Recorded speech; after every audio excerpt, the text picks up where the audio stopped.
Want to speak real Spanish from your first lesson? Sign up for your free lifetime account at SpanishPod101.com.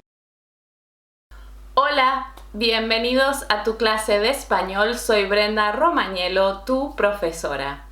Hello, welcome to your Spanish class. My name is Brenda Romagnello. Today we're going to have a look at the possessive adjectives in Spanish and then the different meanings of su and sus. We use the possessive adjectives in Spanish, and for that we say los adjetivos posesivos to establish belonging in Spanish. Yes, to establish ownership or belonging, or in certain cases, for example, when you talk about your family or your friends, we use it to establish relationships. Yes, for example, my mother, your father, etc. Let's have a look at the possessive adjectives in Spanish. So, to say my in Spanish, we are going to say the singular is mi, me.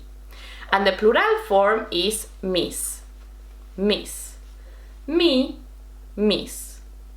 To say your informal, so remember we're gonna have two different yous in Spanish. You informal, which is an informal register with tú, and then a formal register with usted, yes, that we use for formal situations. So your, the possessive adjective for tú would be your, and we say in Spanish, singular tú and plural tus. Don't worry, we're going to talk about this difference, why do we have a singular and plural, in a minute. So going back to the possessive adjectives, we're gonna say tú for singular and tus for plural. Then we're gonna have your for the formal register, which is the same as to say his and her. His and her, your formal will be singular su and plural sus. Su, sus. Our in Spanish is going to be the singular. We're gonna have the masculino nuestro and the femenino nuestra. Nuestro, nuestra. And the plural form is going to be nuestros, nuestras. Nuestros, nuestras. Then for you all in Spain, which is vosotros, remember that we have you all in Spain, we say vosotros, and if we want to use the possessive adjective for vosotros, your, we would say the femenino singular vuestra and the masculino singular vuestro. Vuestro, vuestra. And the plural form is going to be vuestros, vuestras. Vuestros, vuestras. And then remember that we're gonna have you all in Latin America is ustedes. If we want to say and talk about the possessive adjective for ustedes in Latin America, we're gonna say your. And also we are going to use the same possessive adjective for their, either femenino and masculino.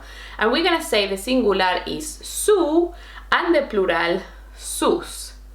Su and sus. As you can see here, we have different people sharing the same possessive adjective, specifically, particularly with su and sus. And we're going to talk about that in a minute. But something extremely important to point out about possessive adjectives in Spanish is that what we are matching, why do we have so many different forms? So for vosotros, nosotros, you can see that we have 4 different possessive adjectives for these specific subjects. And the reason is because we're not possessing, we're not matching the subject, the person, rather we are matching what we are possessing. Yeah, so we are matching in number and also in gender what we are possessing or the relationship that we want to establish and not the person speaking.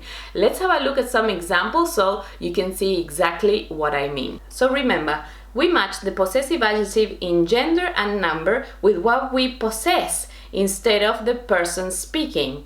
So we're going to say nuestra familia es grande. Nuestra familia es grande. As you can see here, familia is femenino singular, and we want to say our family. So it doesn't matter if we are saying nosotros, which is the masculino, we have to say nuestra familia, because familia what we are owning or the relationship that we want to talk about, familia is singular and femenino. Can you see that here? That's why we have to say nuestra familia. It's incorrecto to say nuestro familia. Okay, why? Because familia is what we are possessing in this case, so we have to say nuestra familia es grande. Let's have a look at another example. Nuestras hijas son inteligentes. Nuestras hijas son inteligentes. Our daughters are intelligent or smart.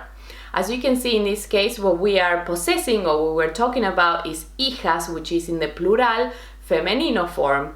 That's why we have to say nuestras. The next example we have nuestro hijo tiene 5 años. Nuestro hijo tiene 5 años. Our son is 5 years old. As you can see now we're talking about hijo and we are still saying our, but we have to say nuestro because hijo is masculino and singular. And in the last example we have nuestros hijos son inteligentes. Remember that in Spanish, whenever we have the masculino plural, is usually for both, not only for masculino, yes, if you have all sons, and in plural, but it also is the general way that we talk about a noun in Spanish. So hijos in this case could also mean children or kids. So it could be mixed genders in this case. If you have 2 daughters and 2 sons, they are your hijos, no? Your children. In Spanish we use the masculino plural also for general. But we are going to say nuestros hijos son inteligentes. Nuestros hijos, because we are here matching hijos, which is in the plural and is also masculino. As you can see here, as a consequence, we're gonna have 4 different ways to say our in Spanish. Can you tell me what they are? To say, how do we say our in Spanish? We have 4 different, there we go, 4 different forms. Yes, we're gonna have nuestro, nuestra, nuestros, nuestras. And remember, that will depend, how we use them will depend on what we're talking about, what we are possessing. Now let's talk about tú. I don't know if you have noticed, but we have tú with the tilde, yes, with the written accent, and tú without the tilde, without that written accent. And what is the difference between these two? As you can see, tú with the little written accent means you. Yes, so that is the subject, that is a person, that is a personal pronoun, the second personal pronoun that we have in Spanish, which means you. And tú is informal register, so we use it in informal situations. And then tú, without that written accent, is a possessive adjective, and we are going to use it when, as we were doing in the previous examples, when we want to establish a possession or a relationship, for example, within our family. If I say tu casa, then that means your house, and we don't need to write a tilde, a written accent in that tú. And if I say tú eres Marta, see, you are Marta, here we are using the person. Tú means you in this case. You are Marta. Something else that we need to talk about is vosotros. Vosotros means you all in Spain. And in Latin America, we don't use vosotros, we use ustedes. So, just like vosotros, all the possessive adjectives for vosotros, which would actually mean in English your, okay? All these possessive adjectives in Spanish will only be used in Spain specifically. And we also have 4, just like with nosotros. Can you remember those? We're gonna say vuestro, vuestra, vuestros, and vuestras. So vuestro, vuestra, vuestros, and vuestras would only be used in Spain. Por ejemplo, vuestro tío es Gerardo.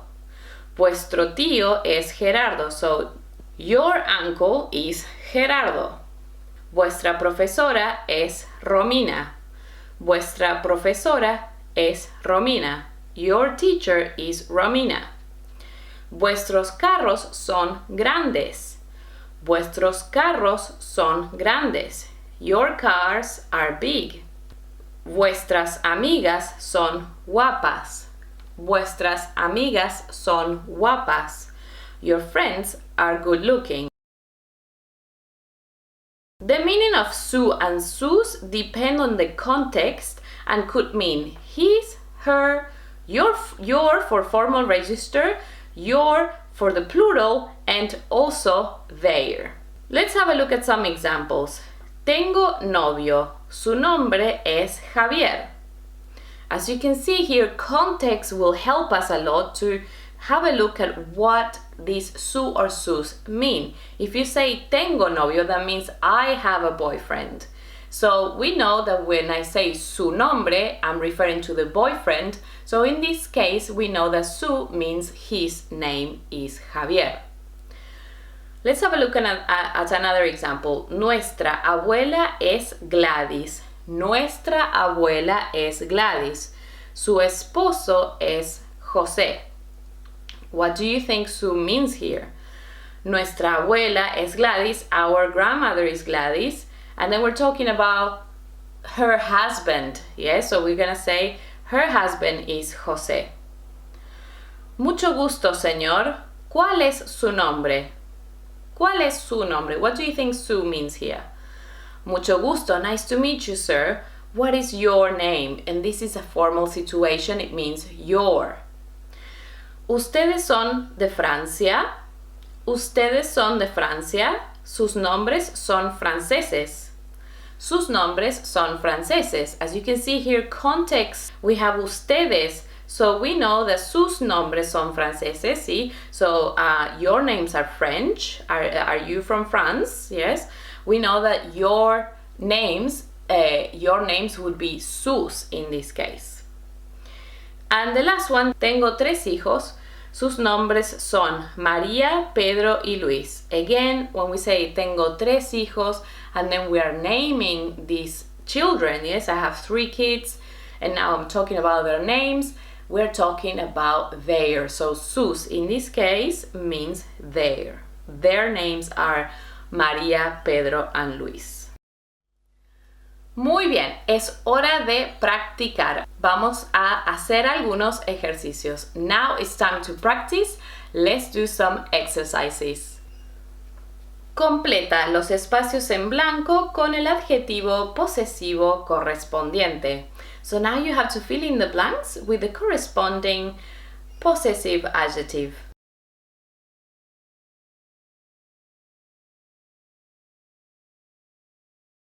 Respuesta.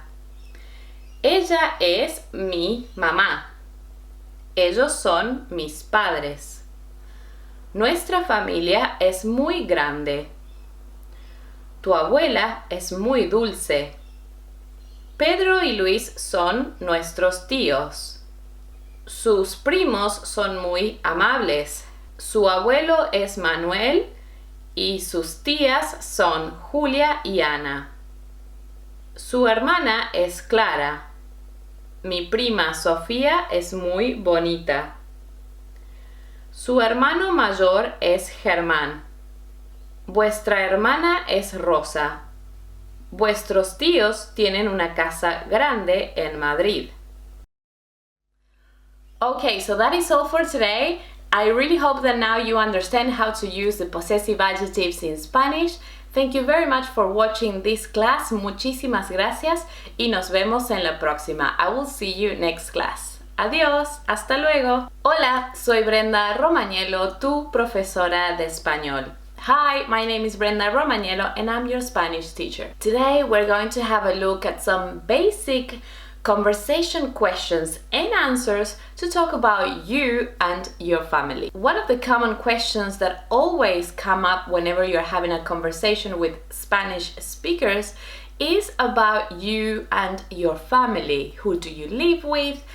Do you have any siblings? Do you have pets?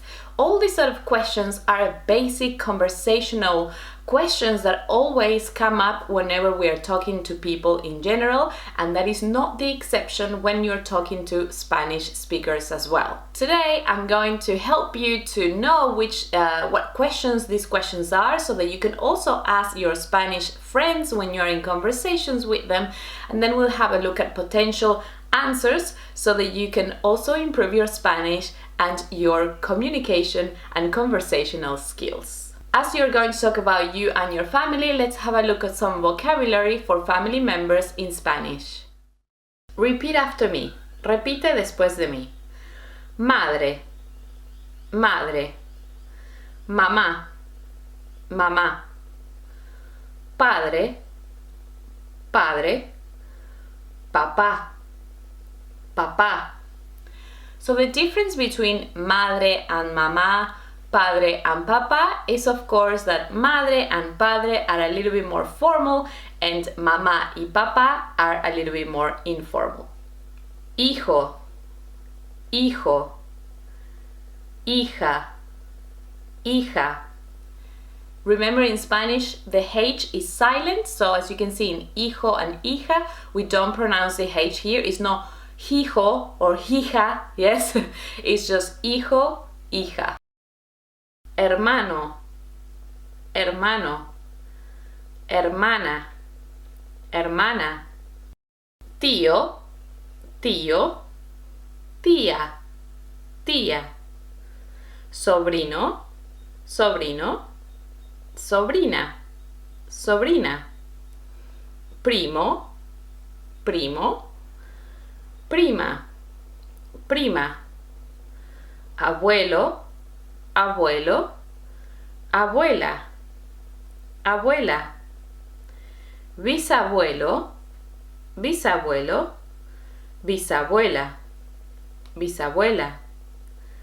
Nieto, nieto, nieta, nieta. Now we're going to learn some adjectives that we can use to describe, for example, brothers and sisters and also children. Yes, your children, whether they are an only child, or for example to say that they're the oldest, the eldest, the youngest, the one in the middle, etc. Único, único, única, única. Mayor, mayor. La del medio, la del medio. Menor, menor. Gemelo, gemelo, gemela, gemela. Mellizo, mellizo, melliza, melliza. For twins in Spanish, we're gonna have gemelos and mellizos. So gemelos are identical twins, and mellizos are going to be fraternal twins.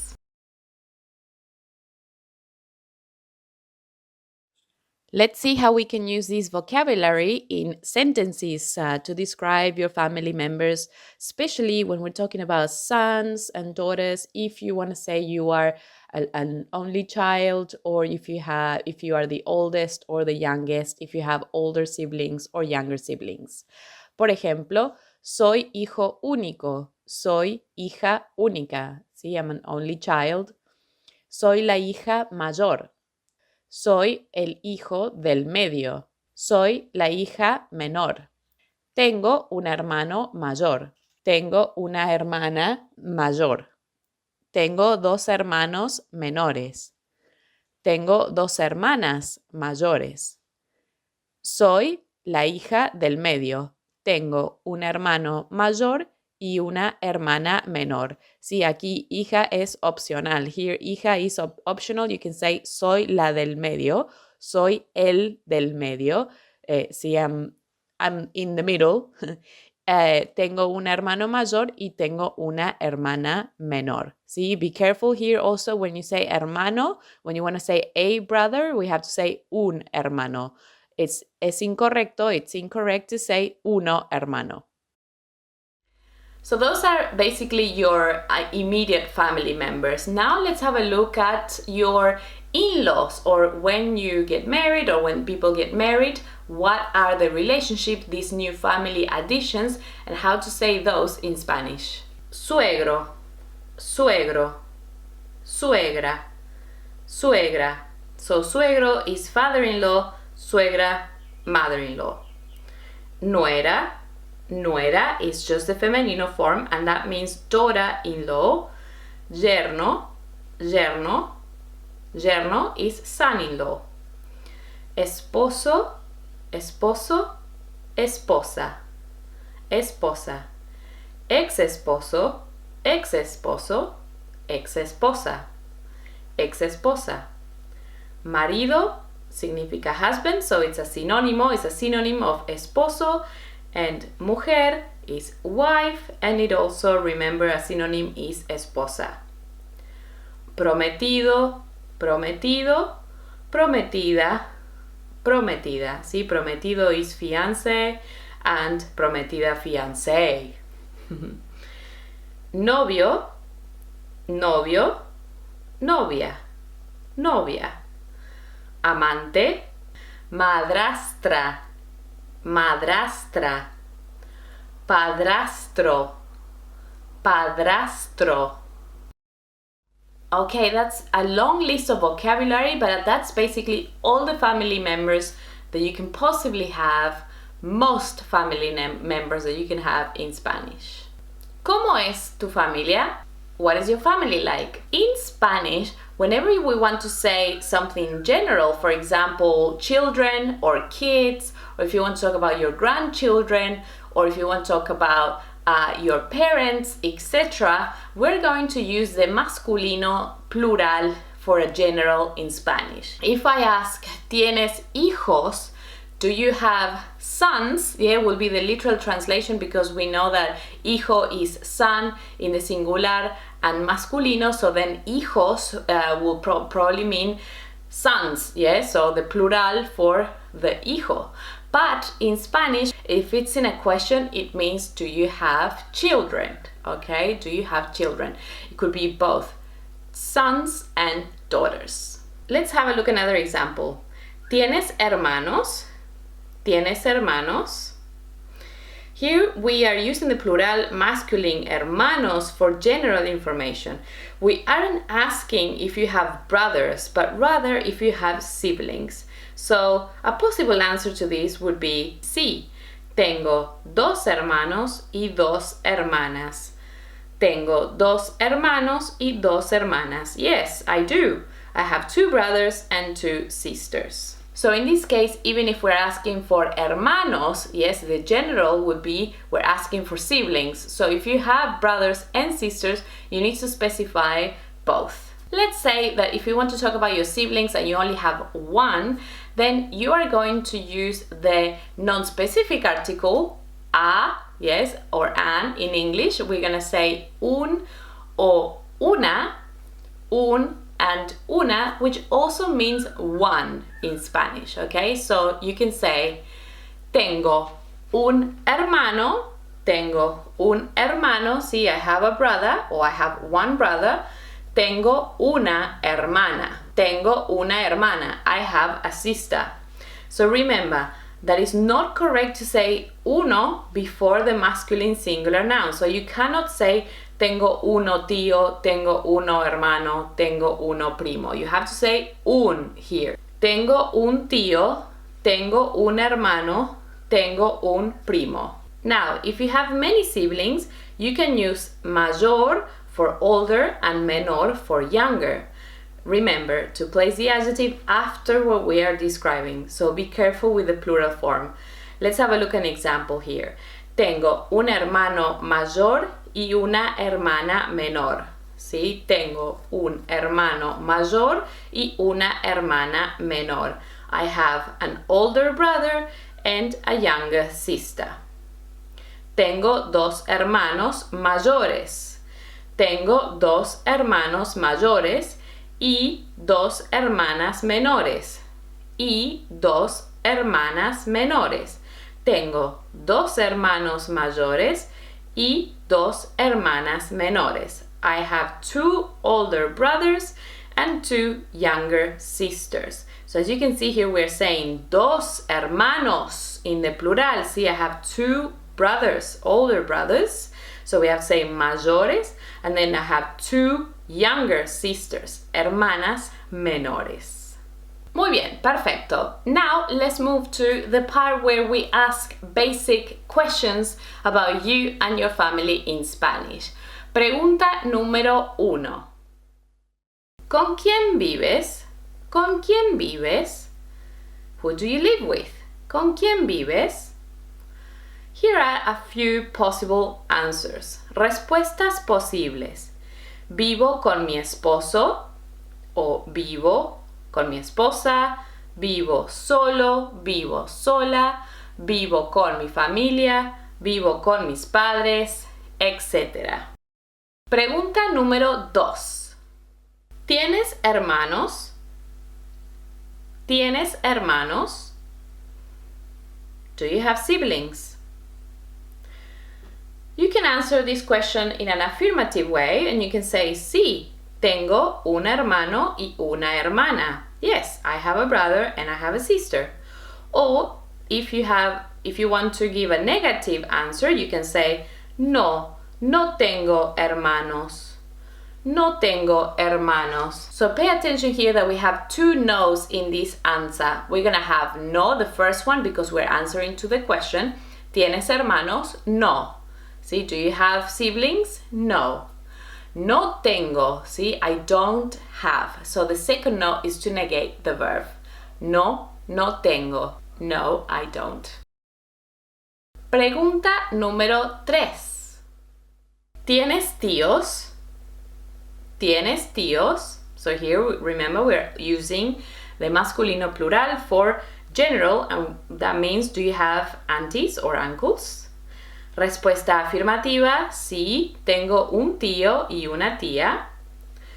Sí, tengo un tío y una tía. Respuesta negativa, no, no tengo tíos. No, I don't. I don't have any aunties or uncles. So pay attention here that in the negative answer, we are also having it and keeping it in the plural form because it's general. Pregunta número 4.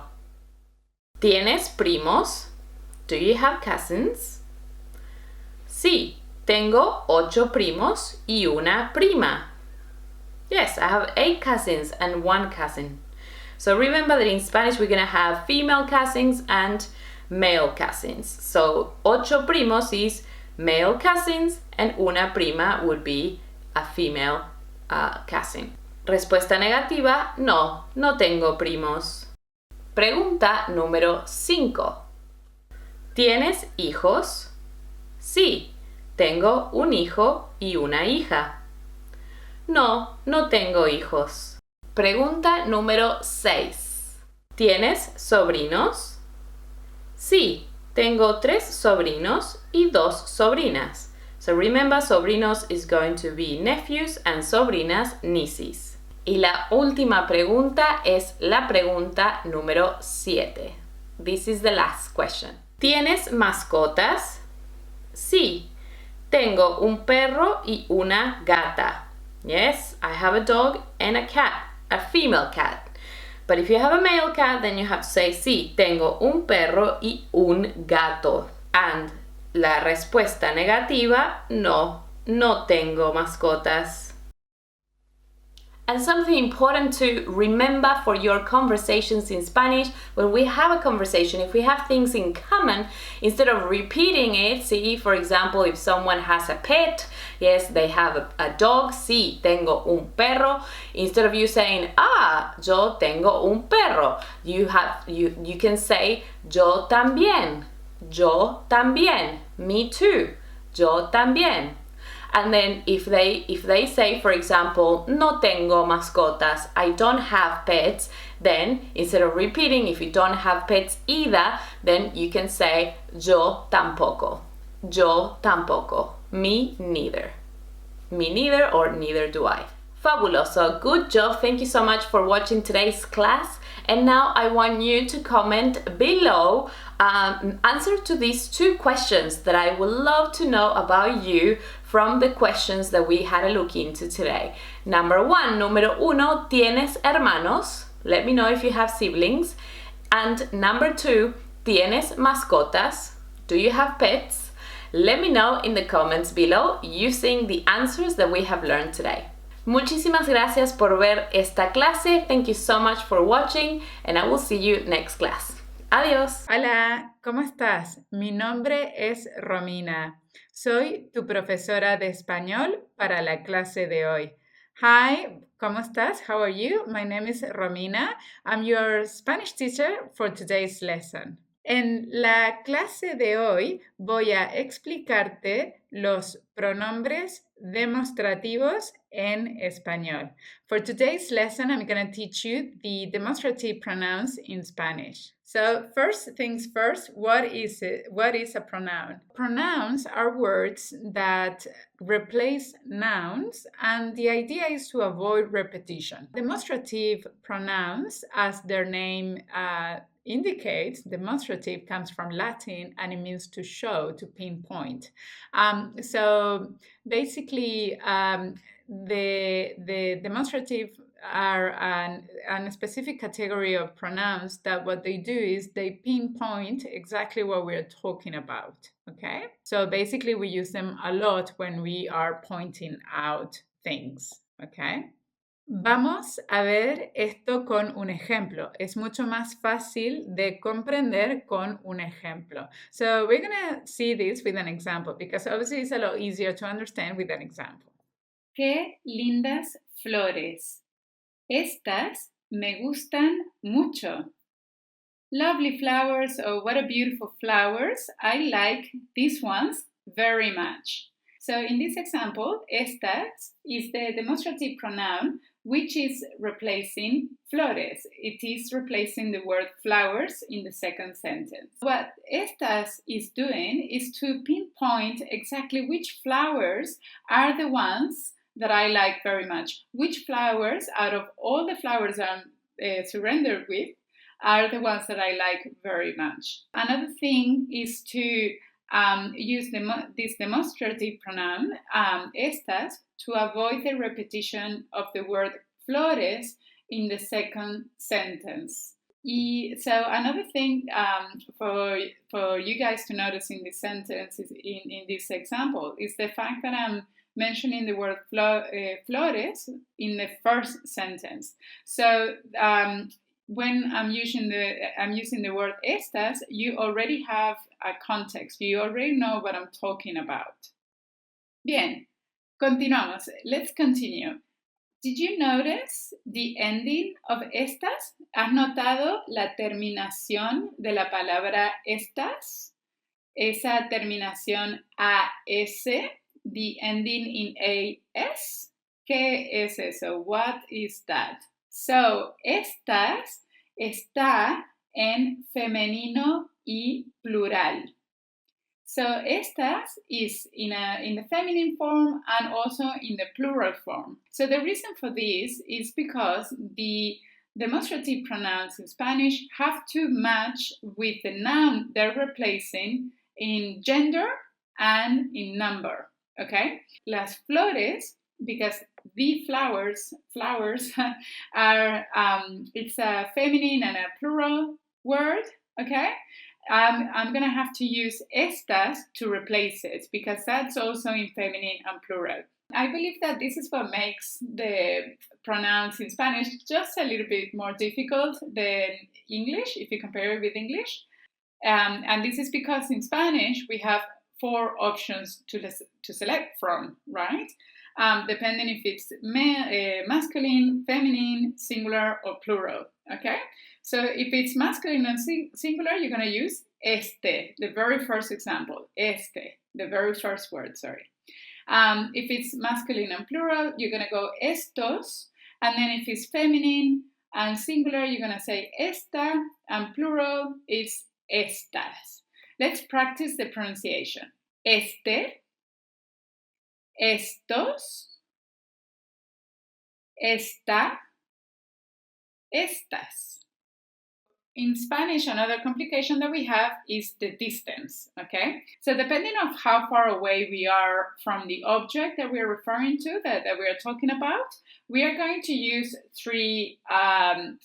either one of the three demonstrative pronouns we have in Spanish. So if the object is nearby you and you can touch it, for example, you are going to use este. So when it's cerca, when it's nearby you, when it's cerca, you're going to use este.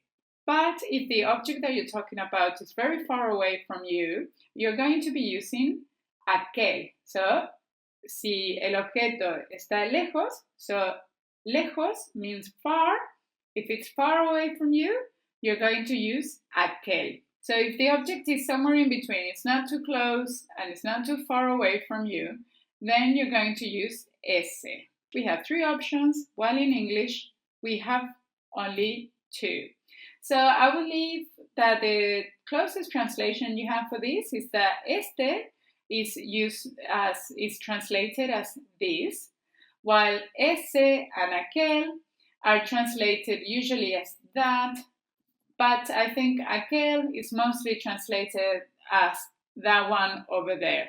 Okay, so you're saying that it's very far away. So the crazy thing is that we have four options for each one of these three options, again, depending if it's a a feminine or a masculine, or if it's singular or if it's plural.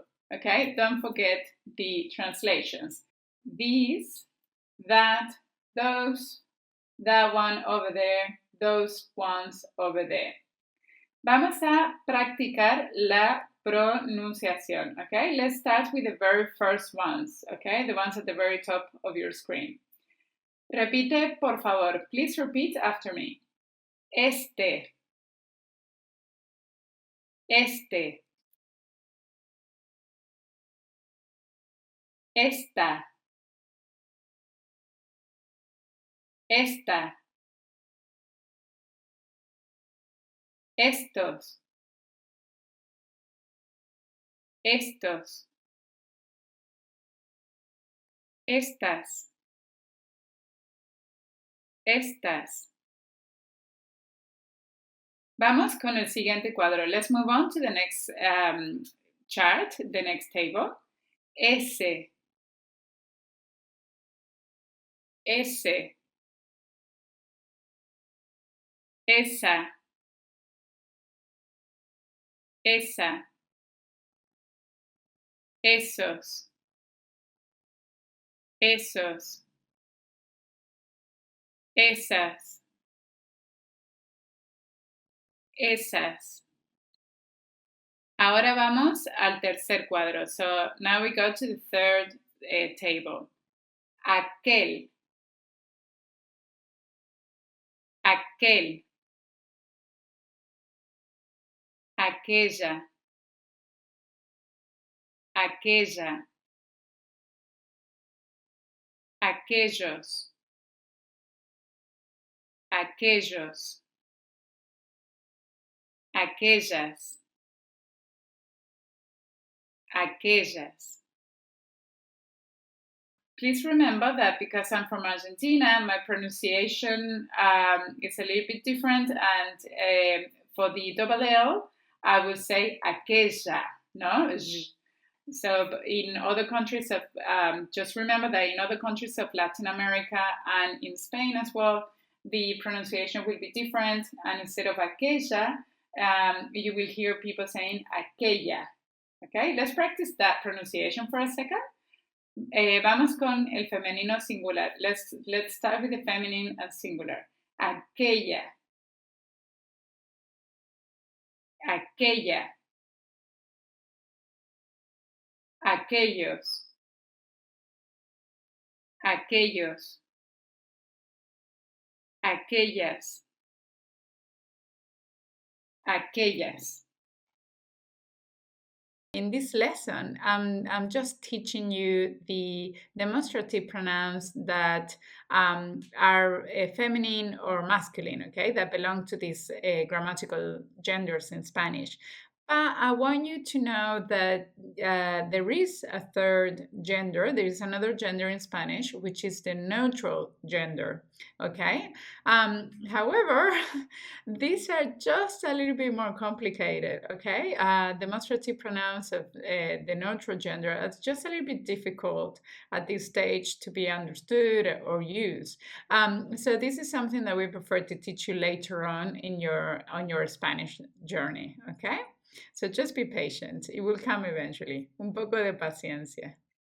Bien, es momento de practicar. We need to practice. Please complete the sentences with the correct demonstrative pronoun. Underneath each incomplete sentence, you have the translation in English. Just take a moment, pause this video right now before I show you on screen the answers, las respuestas correctas, okay?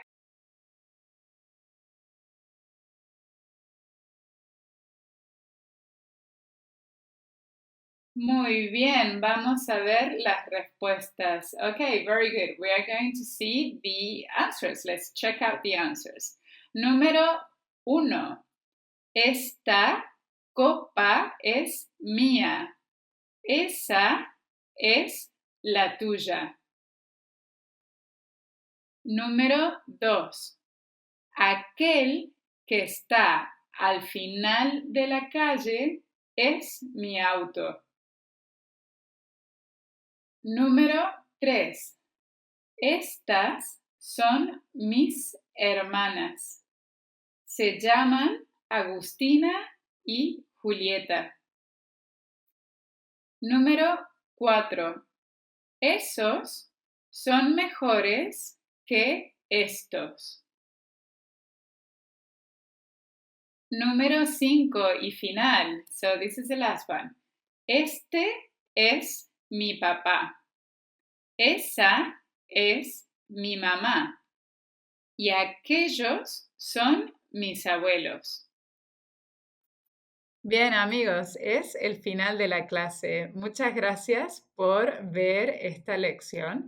Okay, my friends, this is the end of the lesson. Thank you so much for watching this video. Y nos vemos en la próxima clase. Adiós. Thank you so much. I will see you in our next class. Bye. Hola, ¿cómo estás? Mi nombre es Romina. Soy tu profesora de español de hoy. Hi, everybody. How are you today? This is Romina, and I'm your Spanish teacher for today. So in today's lesson, I'm going to give you memory tips to make it easy for you to memorize the numbers in Spanish from 0 to 100. Besides helping you to memorize numbers up until 100, I'm also going to give you tips on how to memorize or how to say correctly the years in Spanish, okay? The most basic years. So from 0 to 15, unfortunately, we have no other option but to memorize the numbers by heart, okay? Vamos a practicar la pronunciación. Por favor, repite después de mí. So let's practice pronunciation. Please repeat after me. 0, 1, 2, 3, 4, 5, 6, 7, 8, 9, 10, 11, 12, 13, 14, 15. The only memory tip, it's a small memory tip that I can give you. It's the fact that the numbers from 11 to 15 end in C, in the sound C. So C-E, 11, 12, 13, 14, 15. Okay, continuamos. Okay, let's move on. From the numbers from 16 to 19, where what we are basically doing in Spanish, we're saying 10 and the number afterwards. So it will be in this example, 16 in Spanish is 10 and 6, okay? The thing is that, as you can see on screen, is 10 and 6 are 3 words, but we say them fast and we fuse these 3 words into one. Okay, and as you can see on screen, Z becomes C and Y becomes I. Vamos a practicar la pronunciación. Let's practice the pronunciation. Por favor, repite. Please repeat. 16, 17, 18, 19. So the same thing happens when we go to count numbers from 21 to 29, okay? We're literally saying in Spanish 20 and the number afterwards, 20 and 1, 20 and 2, 20 and 3, etc. One thing to keep in mind is the pronunciation of the number 20 in Spanish against the rest of the numbers of with 20, so 21, 22, 23. 20 in Spanish has its ending in e, 20, 20. But the rest of the numbers do it in I, okay? 20, see? So that's something to keep in mind, okay? Vamos a practicar la pronunciación. Let's practice pronunciation. Repite. 20, 21, 22,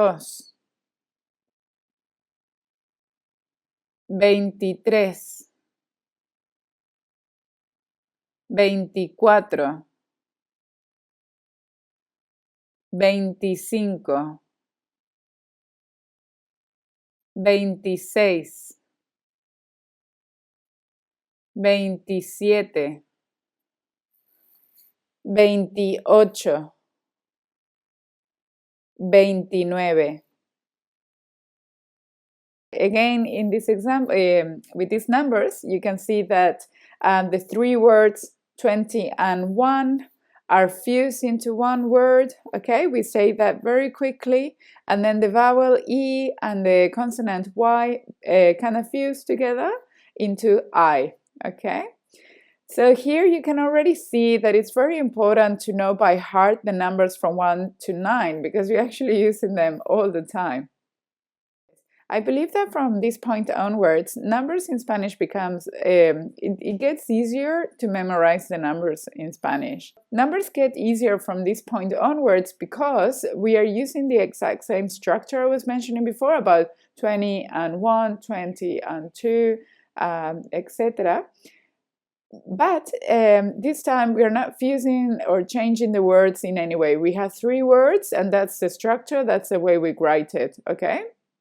So 31 in Spanish is 30 and 1, 31. 32, it's 32, 30 and 2, and etc. Okay? And the same thing happens with the rest of the numbers. So 40, it's 41, sorry, it's 40 and 1. 42, 40 and 2.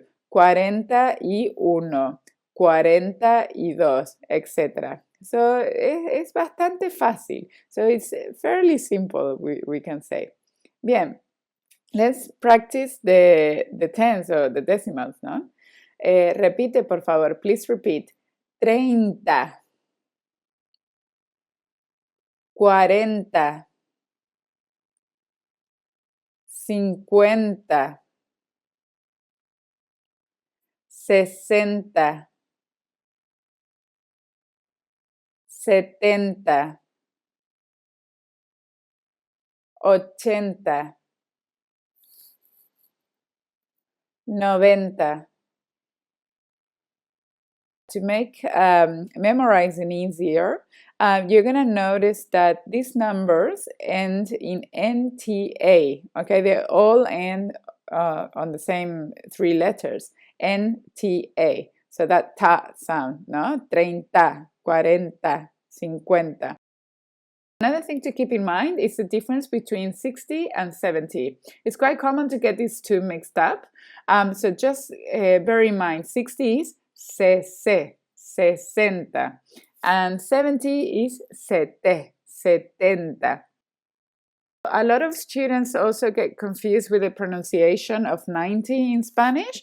They will say nueventa, like they're trying to put the pronunciation of number 9 into 90, nueventa, and unfortunately that's incorrect, okay? You have to say o, no venta. Okay, continuamos. So I want to give you a memory tip for the number 5, and it's the numbers related to number 5. So we're talking about 5, 50, 15, and 500. Okay, I know we haven't seen the hundreds in here, but I thought I should include it here so you have everything in one place. So 5 and 50 share the same stem or root, and then 15 and 500 also share the stem or the root. Okay, so we have cinco, 50. So 550, 50. But then 15, 500. Okay, vamos, repite por favor. 5, 50, 5,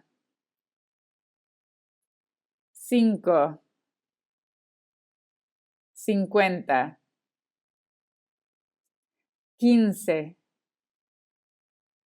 500, 15, 500. So the idea of this diagram is just to help you memorizing these numbers, just so you don't get confused. We reached to number 100.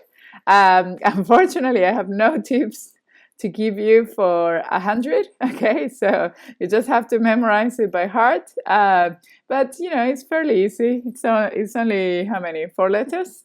Por favor, repite. 100. 100. Muy bien, perfect. Okay, so now we're gonna quickly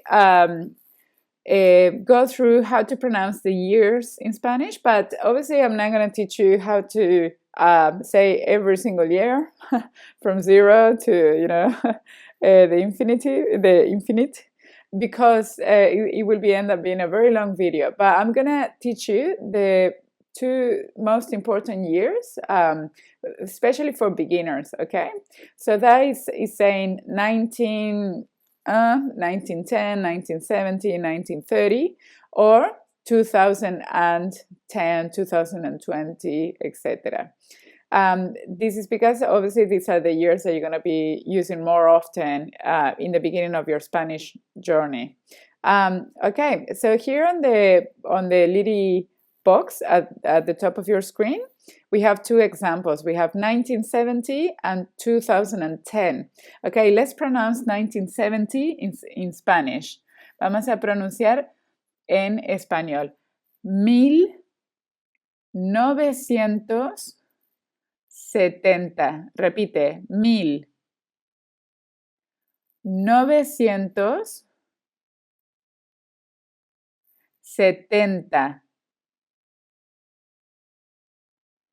So basically what we're saying here in Spanish is 1970. Okay, that's what we're saying.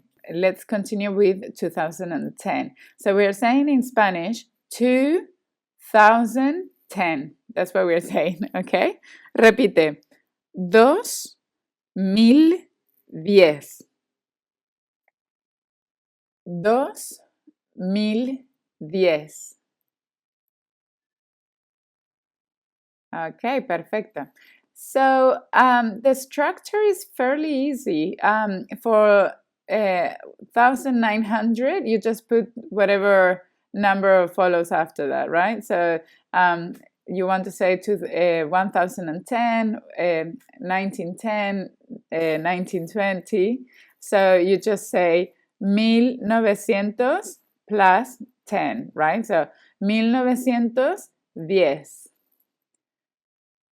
1920,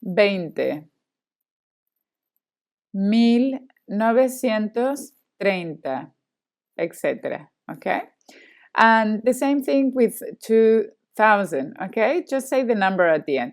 2010. 2010, 2020, 2030, 2040. ¿Ok? Repite, por favor. 1910. 1920. 1930.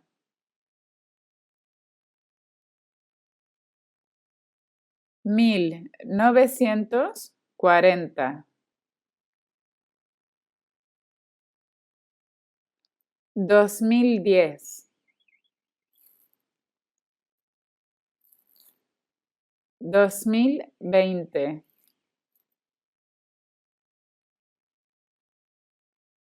2030.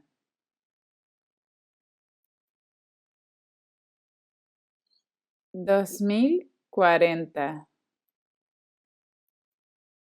Thank you so much for watching this lesson.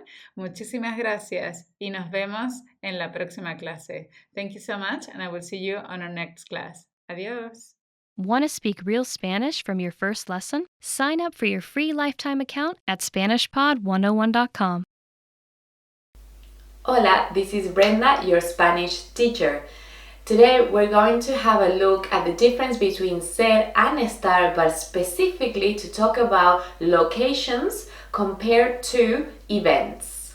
As you know, we have two different verbs to say to be in Spanish. We're going to have ser and estar.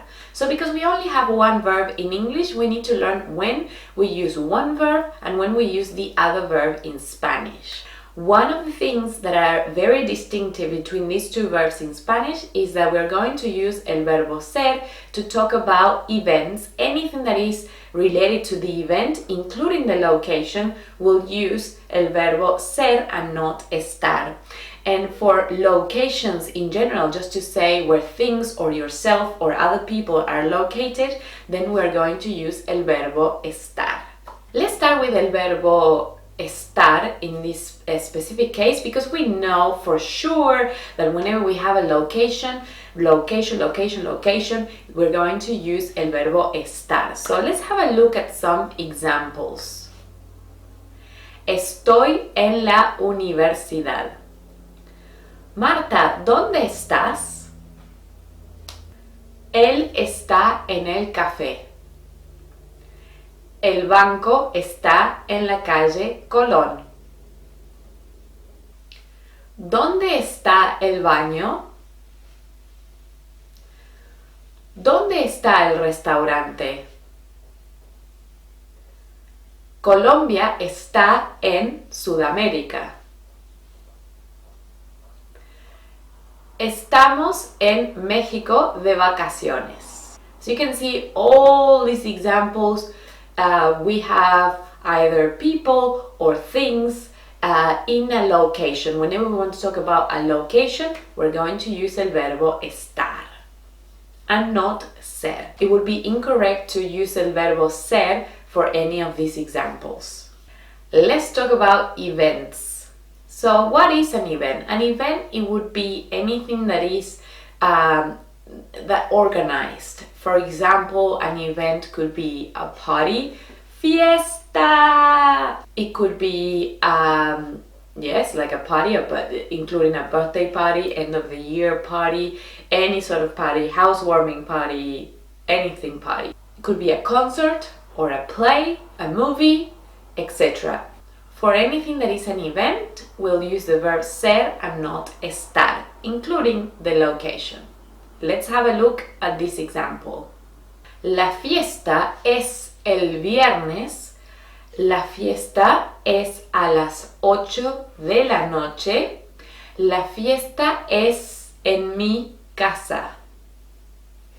So have a look at here. So we have, for the date and time, we know that we have to use the verbo ser. So the party is on Friday, it is at 8 p.m.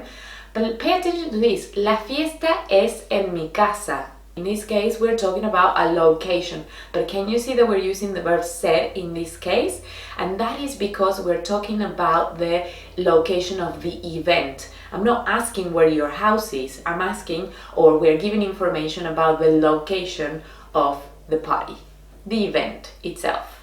Now, if someone didn't know where I lived or didn't know my address, we'll say, perfect, I got it, that's the event location. ¿Dónde está tu casa? Where is your house? Because now we're not talking about the event, now we're talking about the house, the location of the house. We need to switch to the verbo estar. I know it could be a little confusing of thinking, oh my god, is this an event? Is this a location? It's very simple. An event, remember, is a concert or a party or any gathering that is important. So a little trick to use if you're not sure is to replace the verb with is taking place. If it makes sense, you know that you're using the verb ser correctly. So let's have a look at this. La fiesta es en mi casa. The party is taking place in my house. It makes sense? Sí, creo que sí. El concierto es en el estadio. The concert is in the stadium. The concert is taking place in the stadium. ¿Tiene sentido? Does it make sense? Yes, so you know that you're using the verb correctly. El banco es en la avenida Colón. So, the bank is taking place in Colón Avenue. I don't think that doesn't make sense, okay? Mi casa es en el norte. My house is taking place in the north. It doesn't make sense. So if it doesn't make sense, you know that you're using the verb ser incorrectly for it's not an event, it's a location, and you need to use the verbo estar instead. And if you want to replace the verbo estar in these cases, you can replace it with is located. Por ejemplo, el banco está en la avenida Colón. The bank is located in Columbus Avenue. Mi casa está en el norte. My house is north. My house is located north. Let's try this with the events. La fiesta está en mi casa. The party is located in my house. Maybe, sounds a bit weird. El concierto está en el estadio. The concert is located in the stadium. It doesn't quite make sense because it's taking place, it is a one-time occasion. Muy bien, I really hope that you found this lesson useful and then now you understand the difference between ser and estar in terms of location when we talk about general location of things or people and when we are talking specifically about events. Muchas gracias, thank you so much for watching and I will see you next class. Adiós, hasta luego. Hola, soy Brenda, tu profesora de español. Today we're going to talk about 10 different phrases that we use with the verbo tener. El verbo tener, as you may or may not know, it means to have in English, and it's a verb that we use to talk about possession mostly, and it's the same way that we use it in English to talk about possessions. For example, tengo 3 hermanos, I have 3 brothers. Now, there are some differences between Spanish and English that sometimes we use el verbo tener, the verb to have in Spanish, and we use a complete different verb for these expressions that I'm going to share with you today. In English, we use the verb to be. Número 1, tener with años. So we are going to use the verbo tener in Spanish to talk about age. So in English, we would say I am, and then however old you are. In Spanish, we're going to say that we possess years in Spanish, and we're going to use the verb to have and say you have this many years. I know it doesn't make a lot of sense in English, but that's the way that we use it in Spanish. Por ejemplo, tengo 34 años. ¿Cuántos años tienes? How old are you? Número 2. Tengo hambre. Tengo hambre means I am hungry. So we use el verbo tener here again, which means to have, to say that we are hungry. I have hunger would be the literal translation, which doesn't make any sense in English, but it does in Spanish. We have to remember to use the verb to have Tener, when we talk about hunger in Spanish. Tengo hambre. ¿Tienes hambre? Número 3. Tengo sed. So we talked about hambre before, and it's the same thing with thirst. In español, we're going to use the verb tener, to have, to talk about thirst. So if you want to say I am thirsty, you have to say tengo sed. ¿Tienes sed? Número 4. Tengo miedo a. So we use this phrase to talk about fear. And when we want to say I am scared about something, we have to use this expression with the verbo tener en español. So we have to say tengo miedo a, and then you can use any nouns, any sustantivos, por ejemplo. Remember, you have to use the article before the nouns here. So we'll say tengo miedo a las arañas, tengo miedo a los tiburones, or you can say, you can use a verb if you are scared of an activity. For example, tengo miedo a bucear. Número 5, number 5. Tengo sueño.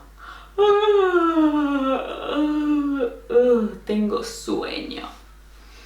Tengo sueño means I am sleepy. Tengo sueño. I am sleepy. So again, we use this expression when, for example, you are in class and you are very sleepy, you probably didn't have a great night's sleep. So you can say and use this expression, tengo sueño.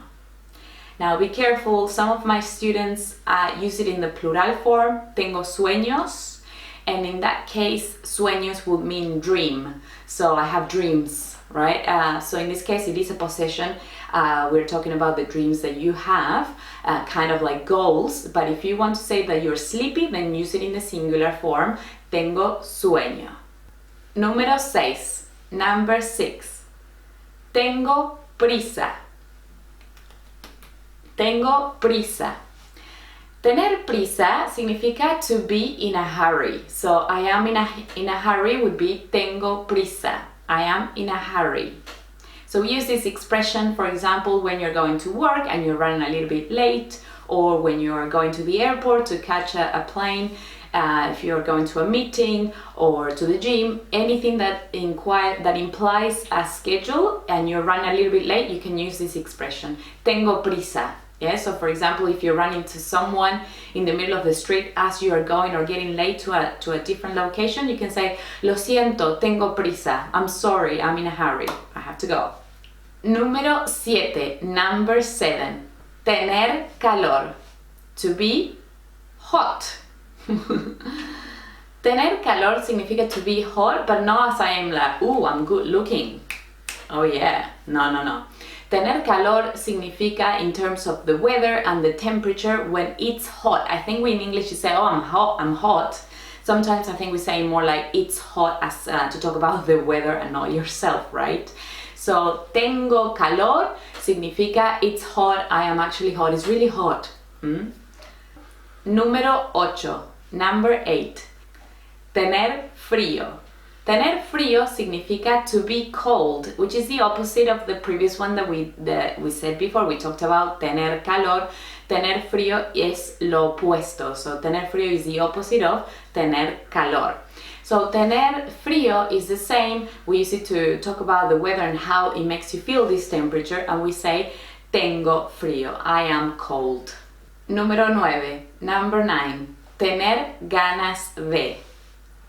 Tener ganas de is an expression that we use in Spanish, and it means to feel like doing something. We don't even use the verb to be for this one, it's to feel like doing something. Por ejemplo, and remember, because we have a preposition here in Spanish, ganas de, we are going to use a verb in the infinitive form after that preposition. So we can say, for example, tengo ganas de ir al cine.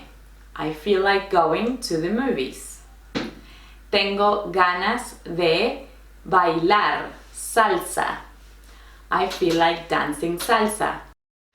Tengo ganas de hablar y estudiar español. I feel like talking and studying Spanish. etc. You can just pretty much use any verb in the infinitive form to talk about what you feel like with the verb tener in Spanish. Tener ganas de. Tengo ganas de.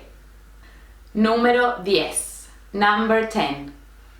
Finally, the last expression with the verb tener en español that I'm going to teach you today is tener dolor de. Tener dolor de. So this expression means to be sore or to hurt in some part of your body. Tener dolor de. So, por ejemplo, vamos a ver unos ejemplos. Let's have a look at some examples. Tener dolor de cabeza. To have a headache. Tener dolor de estómago. To have a stomachache. Tener dolor de muelas. To have a toothache, etc. Muy bien, esas son 10 expresiones con el verbo tener en español. Those are the 10 phrases with the verb tener that I want to share with you today. Muchas gracias por ver esta lección y nos vemos en la próxima clase. Thank you so much for watching this lesson and I will see you next class. Adiós. Hola, hola, soy Romina Romagnolo. Mucho gusto. Soy tu profesora de español. Hi guys, my name is Romina Romagnolo. I'm your Spanish teacher. Hoy tengo 6 expresiones con el verbo gustar o relacionadas al verbo gustar para ti. Today I have 6 expressions with the verb gustar, which means to like, or related to this verb in Spanish. Número 1. Mucho gusto. Repite, por favor. Mucho gusto. You probably know this one already, no? Mucho gusto is probably one of the first sentences that you learn when you start learning Spanish, ¿no? ¿Qué significa? What does it mean? ¿Qué significa mucho gusto? Vamos, tell me. Pleased to meet you, okay? Nice to meet you. That's what mucho gusto significa, okay? So the literal translation of mucho gusto is actually a lot of pleasure, a pleasure to meet you, to come to acquaintance with you. Sort of like, what a pleasure to meet you. Número 2. No me gusta nada. Repite, por favor. Please repeat. No me gusta nada. No me gusta nada. Probablemente has escuchado a muchos latinos o españoles decir esta frase. You probably heard a lot of Latinos and Spaniards saying this phrase. It's a little bit dramatic, just like we are. And basically we're saying like we don't like something at all. Para nada. It's very, very emphatic, okay? Para nada. The literal translation is I don't like it at all. I don't like it for nothing. Like I don't like nothing of it. Okay, it's very dramatic. Okay, so if you find yourself in a formal setting with people that you don't know very well, it's very important for you not to actually say this phrase because it can be a little bit harsh. Okay, it's not offensive or it's not a bad word or anything like that, but just be mindful that it's just a little bit dramatic, a little bit too emphatic, no? So please just use it when you're surrounded by people that you feel very comfortable with. Número 3. Yo gusto de salir a cenar. Repite, por favor. Yo gusto de salir a cenar. Muy bien. So the phrase that I'm focusing in here is actually yo gusto de, and then an activity, right? You can say, like in this example, to go out to have dinner, or pretty much anything else you like, ¿no? ¿Qué te gusta hacer? What is it that you like to do? Yo gusto de mirar películas. I enjoy watching movies. I like to watch movies. So basically what you're saying is that these are the activities that you're fond of, okay? It's sort of like saying, I enjoy doing these things. I enjoy going to the movies with my friends. Yo gusto de ir al cine con mis amigos. I enjoy having drinks with my mom. Thanks, Mom. Yo gusto de beber con mi mamá. Número 4. María gusta de Carlos. Repite, por favor. Please repeat. María gusta de Carlos. María gusta de Carlos. So here we're being a little bit gossip, and we are telling people that Maria likes Charles. Yes, we usually teach our students that gustar is a verb that we use to talk about food, no? Like I like burgers, me gustan las hamburguesas, I like fruits, me gustan las frutas, I like fish, me gusta el pescado, pero también es perfectamente posible utilizar gustar para hablar de personas y de sentimientos. So it's perfectly possible to use the verb gustar to talk about people that we like, romantically speaking, that we feel attracted to, that we are talking about our feelings, no? To talk about people and feelings, it's perfectly possible to use el verbo gustar. So in this case, we were just saying, María likes Charles. Número 5. Me gustan algunas canciones de Shakira. Repite, por favor. Me gustan algunas canciones de Shakira. Es una mentira. Me gustan todas las canciones de Shakira. A mí me gusta muchísimo Shakira. So the thing that we're saying here is I like some of Shakira's songs. Me gustan algunas canciones. So when people ask you, hey, do you like this? ¿Te gusta Shakira? ¿O te gusta Colombia? ¿O te gusta Argentina? ¿Te gusta viajar? Lo que sea. When people are asking you, do you like doing this? Do you like doing that? In that case, let's imagine that you do like these things, but you don't want to make it sound that you're massive big fan of something. It's actually a phrase that we use quite a lot in Latin America because we don't want to be disrespectful, for example, when we don't like an artist. And we would still like to say like, yeah, I like Shakira, I like some of her songs, right? It doesn't mean that you bought every single disc of Shakira or that you have a Shakira t-shirt in your house and your whole house is decorated with her photos. But you are aware of her, you like some of her songs, and yes, you like her, so you can say just that. Me gustan algunas canciones de Shakira. Y finalmente, número 6. Yay. ¿Puede gustar o no gustar? Repite, por favor. ¿Puede gustar o no gustar? So this phrase is translated into English as whether we like it or not. Of course, it depends on the context, no? If you're going to be translating this whether we like it or not, if you're talking about yourself including a group of people, we, right? Whether we like it or not, we have to do this. Puede gustar o no gustar, pero tenemos que hacer esto. So we like it, whether we like it or not, we have to do this. But in other contexts, for example, where you're referring to other people, right? Then of course the translation is going to change a little bit, no?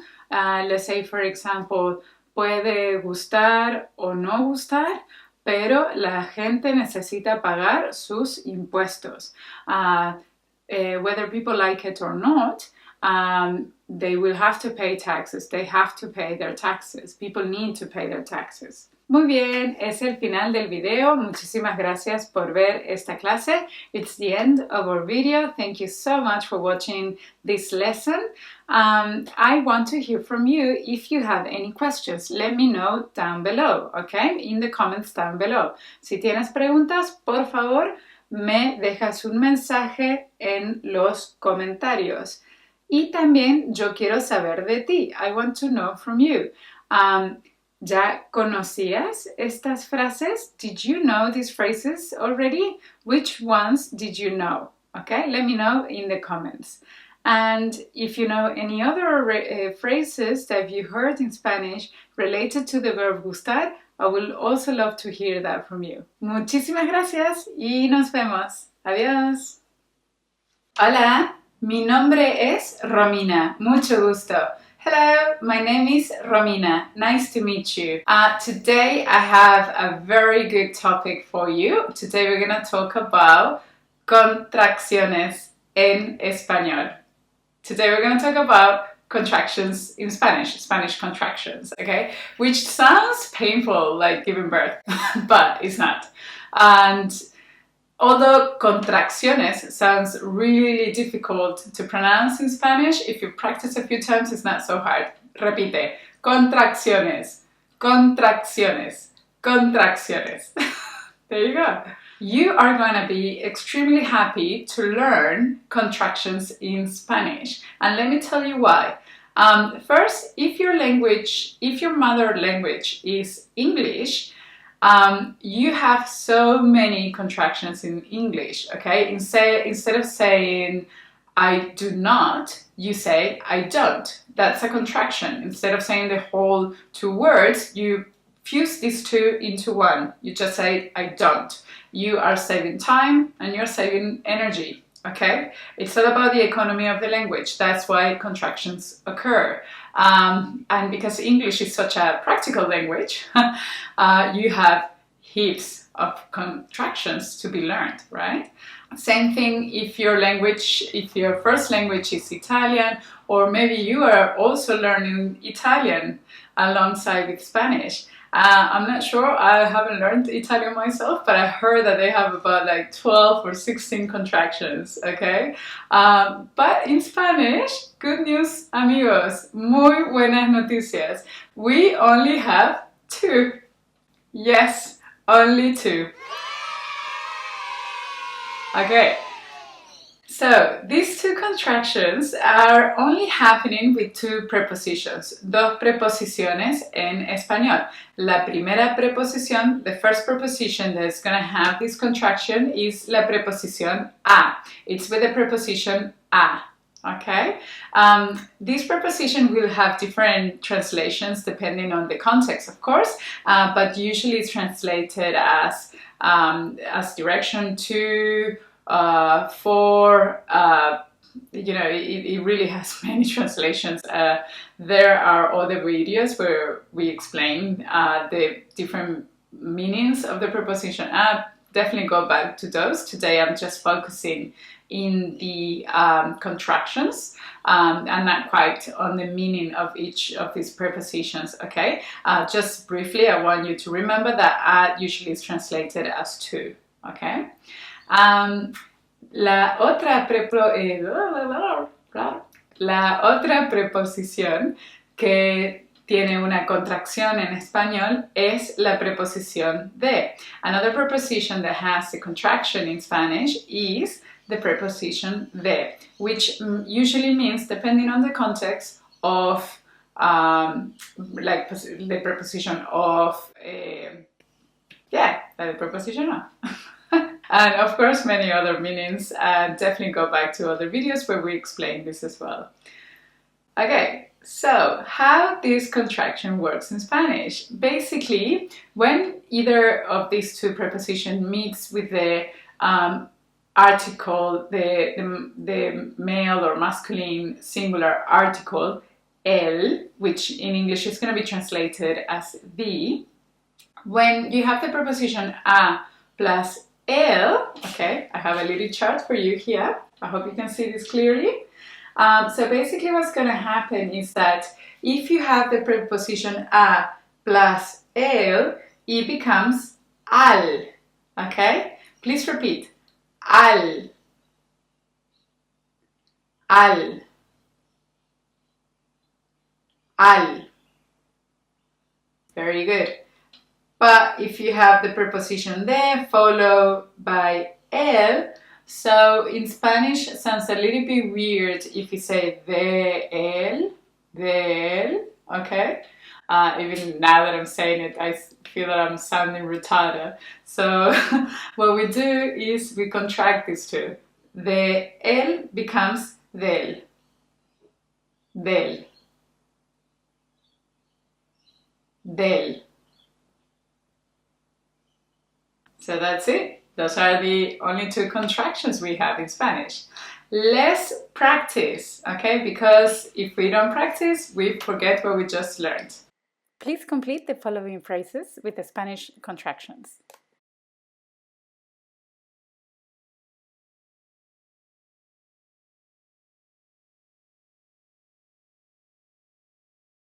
Bolivia y Paraguay están al norte de Argentina.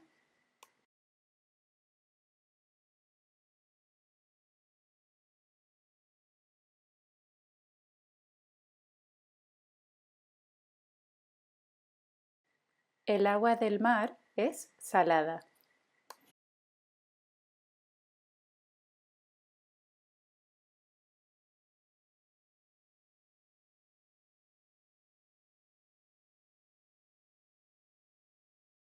¿Vamos al cine?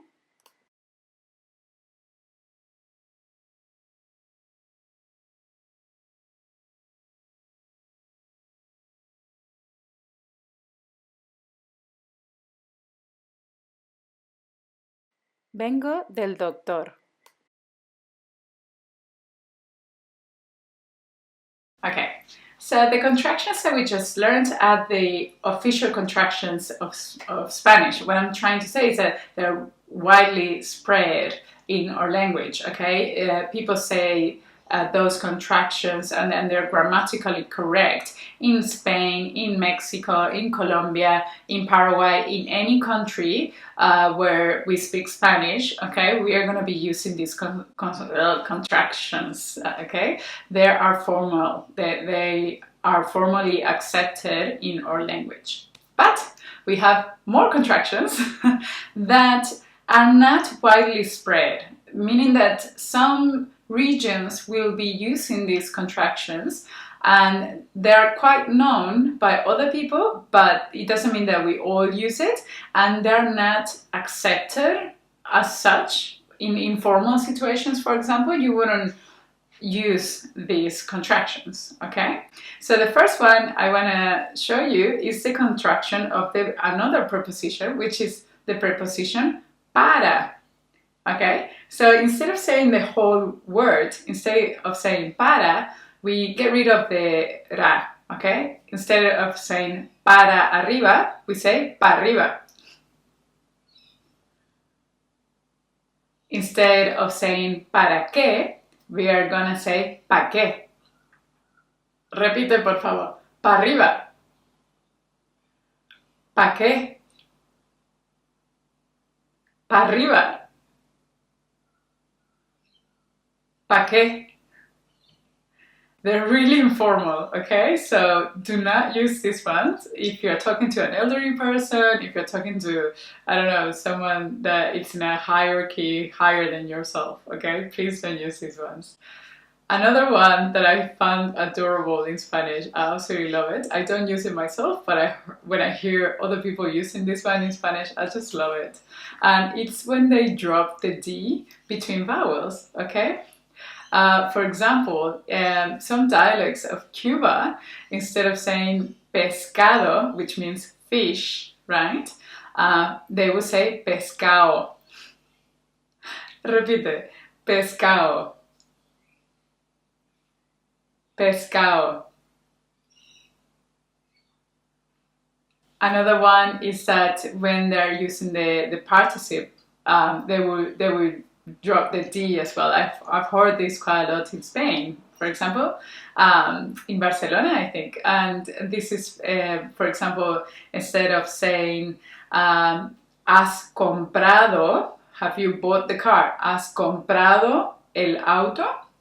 They will say has comprado el auto, which is very cute. Please repeat. Has comprado. Has comprado. And another one that we use quite a lot is with the verb estar, Okay? So instead of saying está, the whole thing, we just say ta. Again, this is very informal, so please make sure you only use it in very informal situations with people that you feel very comfortable with.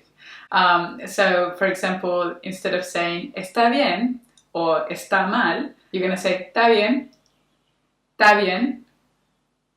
mal, está mal. Okay, amigos, muchas gracias por ver este video. Today I had a lot of fun making this video. I hope that you enjoy it yourself as well.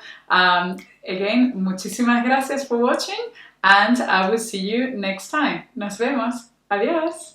Want to speak real Spanish from your first lesson? Sign up for your free lifetime account at SpanishPod101.com.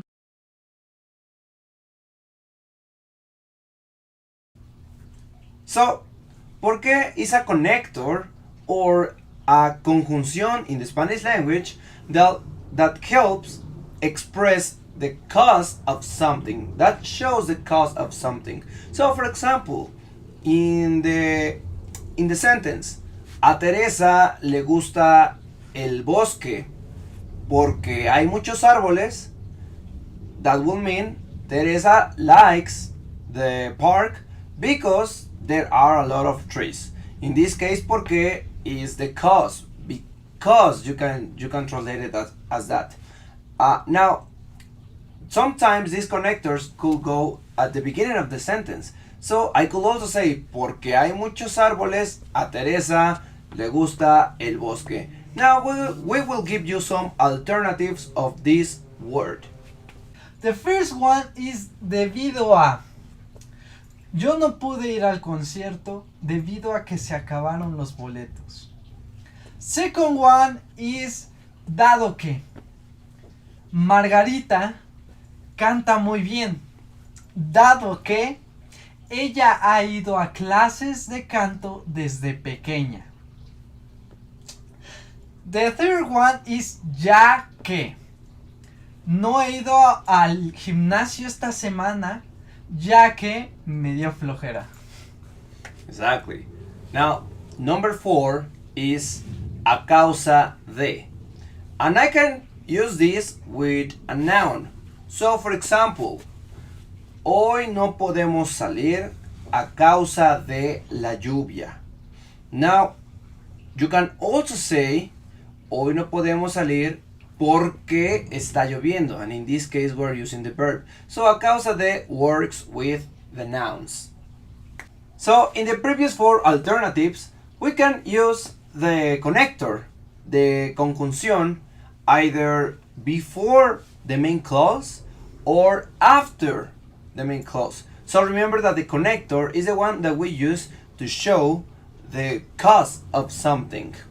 But now we have other 2 alternatives, but these alternatives work differently. So pay close attention to this. So the first one is como. And como only could go before the main clause. So it goes in the first position. For example, como no tengo dinero, no podré salir de vacaciones. Okay, the second one in this case is pues. Diego, tenemos que terminar el video rápido, pues la cámara tiene poca pila. In this case, pues needs to be after the main clause. Now, we will give you 3 sentences, and your task is to change the word por qué to an alternative that we already gave you before. The first one is, está sonando mucho mi estómago porque tengo hambre. Some possible answers. Está sonando mucho mi estómago ya que tengo hambre. Está sonando mucho mi estómago a causa de mi hambre. The second one is, hoy no quiero ir al cine porque no hay buenas películas. Some possible answers. Como no hay buenas películas, no quiero ir al cine. No quiero ir al cine debido a que no hay buenas películas. Number 3. Me duele mucho la cabeza porque anoche me desvelé. Some possible answers. Me duele la cabeza, pues anoche me desvelé. Me duele la cabeza, ya que ayer me desvelé. That's it for today, my beautiful friends from SpanishPod101.com. We hope that you have enjoyed the video. If so, please give it your thumbs up because we love it. And share with other learners. Also, if you have any comment or opinion, please let us know in the comment section. We do read them. So, see you in our next video. Hello there, my friends from SpanishPod101.com. My name is Diego. And I'm Efrain. Hey, Efrain, did you know that there are so many ways to express fear in Spanish? Oh, for real? Yeah, we have susto, temor, pánico, dar miedo, tener miedo, and so on. We have so many ways. So in this video, we're going to show you the most common ways for expressing fear in Spanish. So enjoy it! So let's start with fear. Keep in mind that in Spanish, you have or you give fear. So, you don't scare, you give fear. And you're not afraid, you have fear. And let's break down the word fear. And the first one we have is temer. Exactly. So, temer is the word that you use for a specific fear. Kind of a haunting and deep-seated feeling. So, for example, you may use it in a situation like temo que este video no tenga muchas vistas.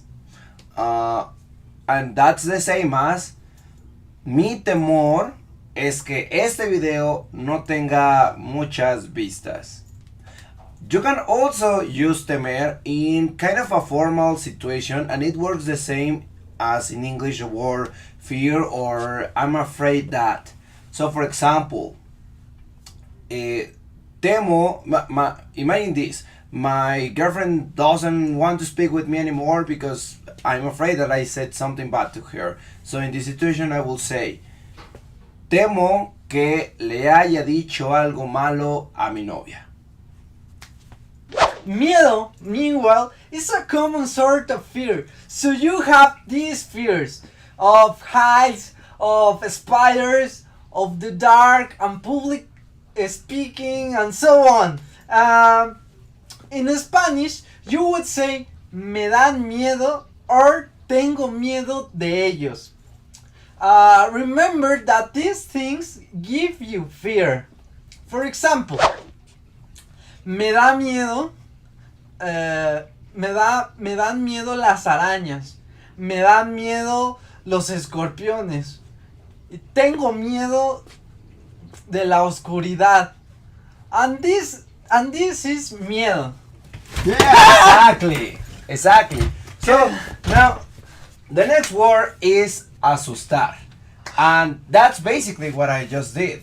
So the word asustar, we could say that it is a sudden fear, and for that we have the verb asustar or even dar susto, or the noun just susto. Now keep in mind something. In English you will translate this as to scare, but in English remember that scare is also a deep-seated feeling. So you will say in English, spiders scare me, but in Spanish it will be more like tengo miedo de las arañas o me dan miedo las arañas. You will only use asustar or dar susto or susto in this, a shock, in a sudden fear. Qué susto me diste. Lo siento. Next word is espantar. Espantar is pretty similar to asustar, but it has a little bit difference. Espantar works better for to scare away. For example, in Spanish we have the word espantapájaros, which literally means to scare away birds. And be careful, we also have the word espantoso, and it doesn't mean scary. It rather means dreadful. Exactly, so don't confuse. Dreadful is espantoso, not scary. So you might ask yourself, so how should I convey scary?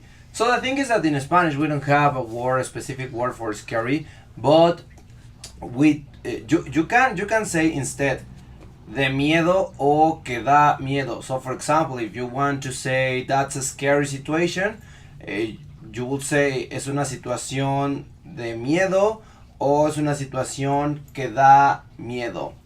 Now another note, don't say miedoso, because miedoso is not scary. Miedoso is actually someone who is a coward. So no seas miedoso. Don't be a coward, basically. Mi novia me lo dice todo el tiempo. Ahora te vamos a dar más palabras con las que puedes expresar miedo. Y así puedes expandir aún más tu vocabulario. La primera palabra es tétrico. Esta palabra se puede traducir al inglés como eerie. Y puede ser perfecta para describir una calle sola a mitad de la noche, también una casa abandonada o una foto de un cadáver. La siguiente es aterrador. Se puede traducir como algo que es scary, pero va aún más allá. Scarier. Y la puedes usar para describir una película que te dio mucho miedo. Por ejemplo, El Conjuro. La película El Conjuro es aterradora. Realmente. Ok, también tenemos las palabras pavor y pánico. Las podemos utilizar en una expresión como me da pavor o me da pánico. Y eso se utiliza para un tipo de miedo fóbico y también con odio. Por ejemplo, a mí me dan pavor los insectos. Y también a mí me dan pánico los insectos. Finalmente tenemos la palabra horror y cosa. También los podemos utilizar de forma similar. Entonces podemos decir me da horror o me da cosa. Y esto en inglés es como it disgusts me. Por ejemplo, ese señor me da horror. Ese señor me da cosa. It disgusts me. That's it for today, my beautiful friends from SpanishPod101.com. We hope that you have enjoyed the video. If so, please give us your thumbs up and share it with other learners. And nos vemos en el siguiente video.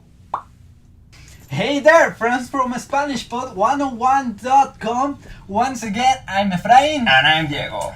And do you know that many of the words that we use in Spanish come from Nahuatl? Even in English, you have some words. So we're gonna talk about it in this video. Exactly. So enjoy it. Nahuatl is the Aztec language. Some people even call it Mexicano. But it is one of the most widespread indigenous languages of Mexico. Nowadays, it is still spoken throughout the country. Exactly. Many people that come to visit Mexico don't realize, but many of the words that we use come from the Nahuatl language. And even the English language have adopted some of these words. Now, in this video, we're going to show you 15 of the most common words that you can use in a daily basis. So, let's get started! The first word we have is apapachar, and it comes from the Nahuatl apapachua, which means to soften up something with the fingers. In English, you could say to pamper. One example we have is necesito que alguien me apapache. Estoy muy triste. No.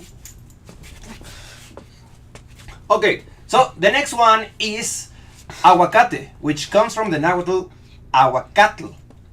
It originally means testicles, but of course nowadays it just means avocado. So let's see one example. Se me antoja un aguacate. Aquí tengo dos. Okay. Okay, the third word is chicle. It comes from the Nahuatl cicli. And it is a natural bubble gum that comes from a tree, which is called zapopote. One example is quiero un chicle. Okay. That's the example. Okay, the next one is chile, which comes from the Nahuatl chili, and it means just hot pepper.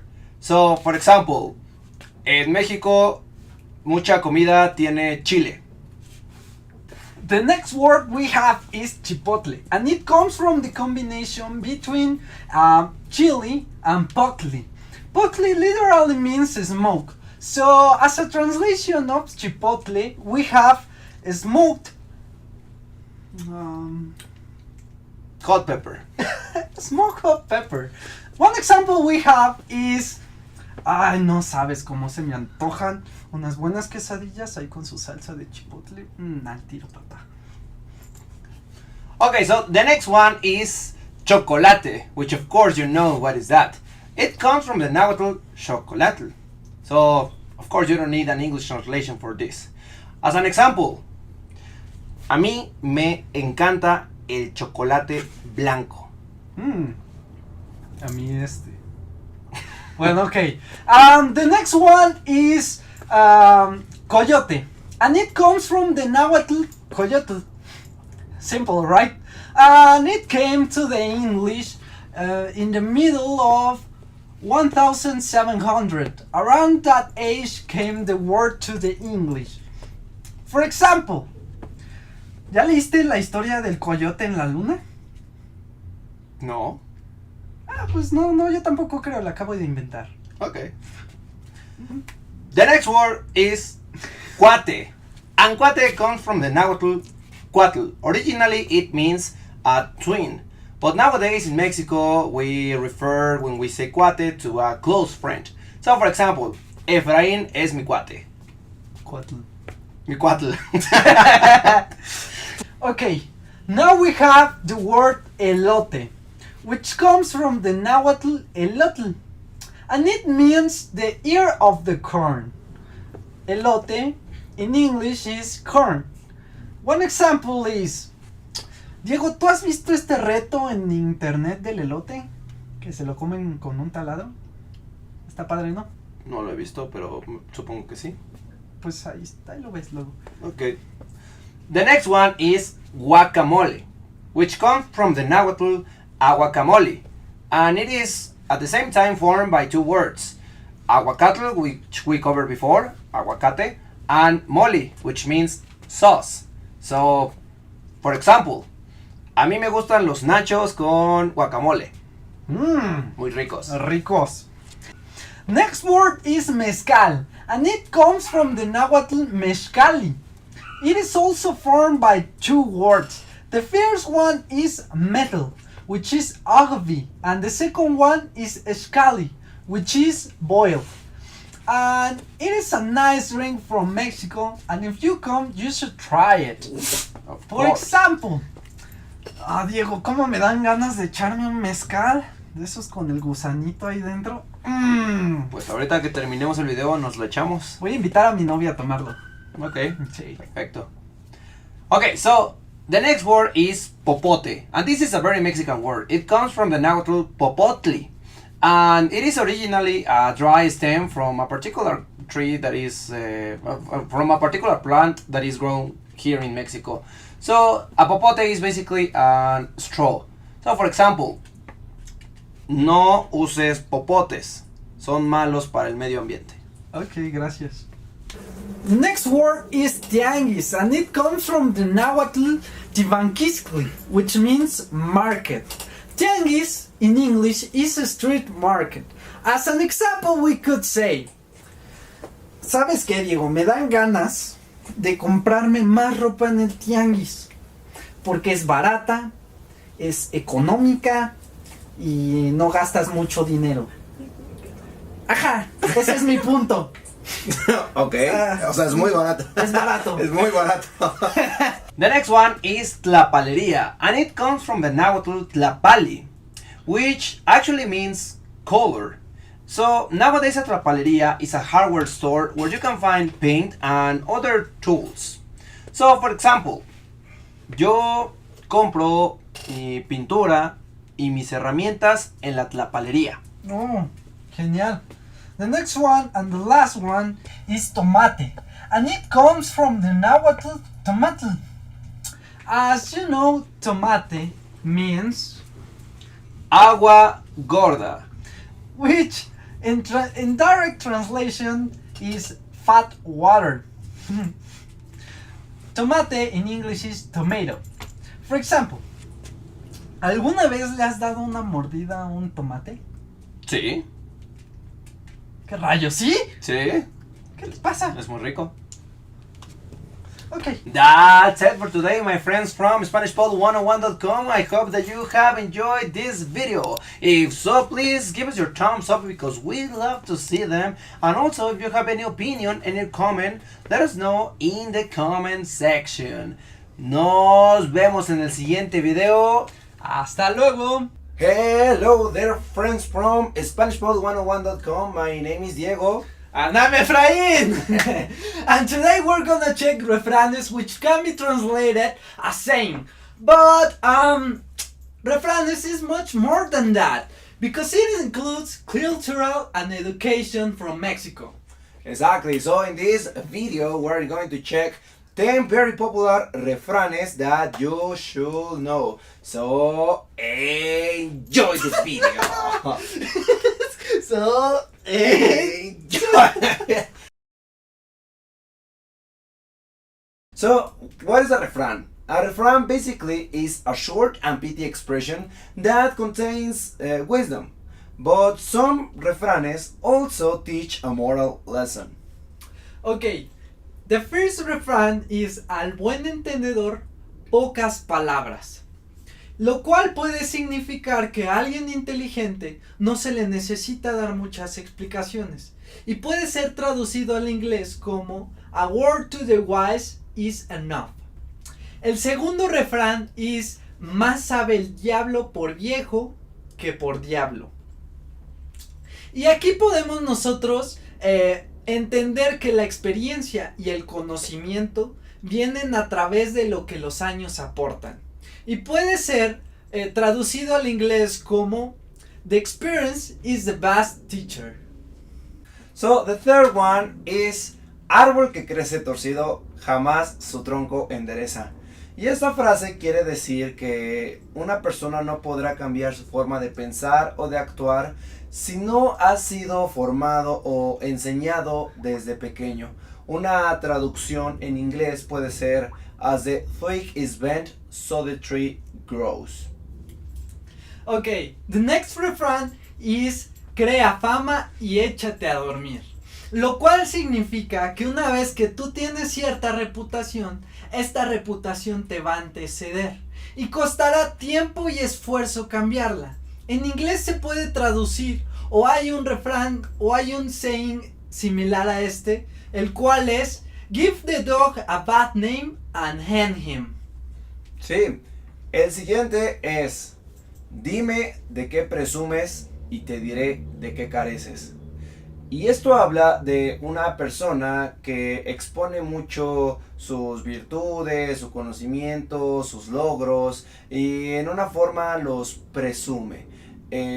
Pero justamente son estos conocimientos, virtudes y triunfos los que no tiene. Entonces es una proyección de esa persona. En inglés podemos tener una traducción como tell me what you know and I will tell you what you don't. Okay, and the next refrán is el que es perico donde quiera es verde. Y esto significa que las virtudes que una persona tiene puede brillar en cualquier lugar y en cualquier momento. No importa dónde sea, no importa en qué momento sea. Una traducción de esto al inglés podría ser: You are who you are, no matter where you are. Yeah. El siguiente refrán es muy especial para mí, porque mi mamá me lo solía decir: el que anda con lobos, aullar se enseña. Y esto significa que los usos, costumbres y educación que unas personas tienen son adquiridas por alguien que se junta con esas personas. O sea que si una persona acostumbra a beber en las noches y tú te juntas con esa persona, tú podrías adquirir esa costumbre. Bueno, eso es lo que mi mamá me decía. En inglés esto puede ser traducido como: Who lies with dogs has fleas. Bien, so the next refrán is: sale más caro el caldo que las albóndigas. Y esta expresión alude a las situaciones en las que los medios que utilizamos para obtener algo son más costosos que el beneficio de eso. So, for example, imagine that you recently buy a used car, but it has so many problems and you need to fix the car constantly. So at the end, the cost is the same as if you had bought a new car, a brand new car. So in this sense, translation could be: the fix is worse than the problem. Ok. El siguiente refrán es: agua que no has de beber, déjala correr. Y esto es algo que significa que si tú no estás seguro con algo o con alguien, no lo tomes o no te aferres a eso. Y aplica mucho en la vida amorosa. Si tú no estás seguro de tener algo con alguien, simplemente déjalo ir para que alguien más lo aproveche. The translation of this is: when in doubt, throw it out. ¿Ok? So, la última expresión, el último refrán es: a darle que es mole de olla. Y esto es una invitación a hacer algo con mucho ánimo, sin demora en este momento. So, for example, if you are with your friend Jose and you are about to eat some tacos, you can say to Jose: hey, Jose, a darle que es mole de olla. So, in this sense, it could be more like, let's do this. So that's it for today, friends from SpanishPod101.com. We hope that you have enjoyed the video. If so, please give us your thumbs up and share with other learners. See you in the upcoming video. And comment it. Hi everyone on SpanishPod101.com. I'm Efrain. And I'm Diego. And today we're going to talk about special usages of the verb tener. You already know the meaning, but do you already know the usages? You might not. So, enjoy the video! So, as you know, the verb tener essentially means to have, but it can also be translated as to possess, or to hold, or even to contain. However, why does the expression tengo ganas de ir al baño means I want to go to the bathroom, whereas tengo hambre means I'm hungry? As you can notice here, the verb tener is not as easy as you previously thought. Tener is a very common word, and it is used in a lot of expressions. Some of them make sense, but some other times, not that much. Yeah, so now let's take a look into the most common usages of this verb. So the first expression is tener un buen día, and this expression is used when you say goodbye to someone and you wish that someone a nice day. Normally we will say que tenga un buen día as in the formal version, or que tengas un buen día as in the tú or informal version. So, for example, Diego, ya me tengo que ir. Tengo que ir a comerme estos panes. Mi hermana me invitó a tomar un café y comer de estos panes. No sé de qué están hechos. Son verdes, pero están deliciosos. Ok, bueno, que tengas un buen día. Gracias. The second expression is tener que, and it is used to express a necessity or an imperative, or simply that something must be done. Tener que, to have to. For example, Diego, tienes que acabar de leer este video. Diego, tienes que acabar de leer este libro. ¿Por qué? ¿Tú ya lo leíste? No, pero tiene dibujos bien chidos. The next common use of the verb tener is that we can translate this verb as the verb to be. What? Yes, that's right. Sometimes the verb tener means to be. For example, in tengo hambre, I am hungry.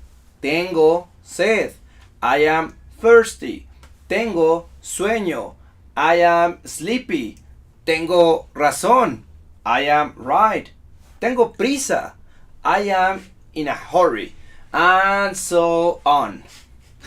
The next one, or the next expression, is to express the age. Contrary to English, we don't use the verb to be to express the age.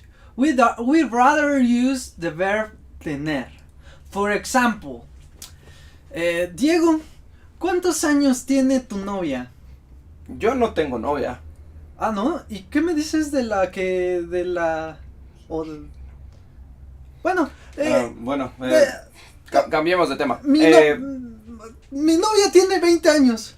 Ok. Ajá. ¿Y tú cuántos años tienes? Eso es un secreto. Finally, we will give you a set of expressions that you may use on a daily basis. For this, we will give you 4 expressions. Number 1, tener lugar, to take place. For example, Efraín, el concierto de Depeche Mode tendrá lugar en el Foro Sol en la Ciudad de México. ¡Wow! Genial.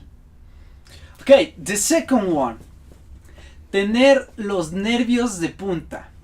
To be on edge. For example. Efraín, ¿ya te dieron los resultados del examen de ingreso a la maestría? Ni me lo menciones, Diego.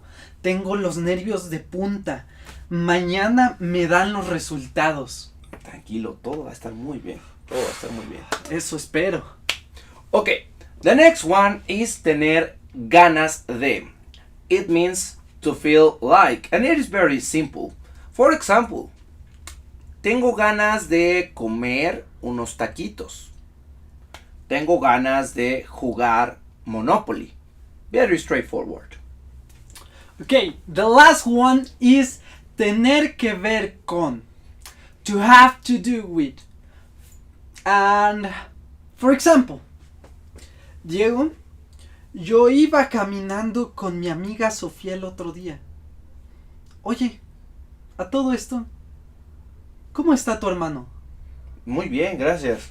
Sí, ¿por qué? O sea, yo iba caminando con Sofía el otro día y es una chica muy bonita. Sí, es muy guapa. Muy guapa. Ojalá y se me haga con ella, de verdad. Vamos a esperar que sí. Bueno, pero ¿qué tiene que ver mi hermano con todo esto? Nada, solo me acordé de él y quería saber cómo está. Okay. That's it for today, my friends from SpanishPod101.com. We hope that you have enjoyed this video. If so, please give us your thumbs up and share with other learners. Also, we want you to know that we do read your comments and also reply to them, so please feel free to post them. Thank you guys for all your support and for let us know that we are handsome. Thank you. Thank you. So, see you in the next video. Want to speak real Spanish from your first lesson? Sign up for your free lifetime account at SpanishPod101.com.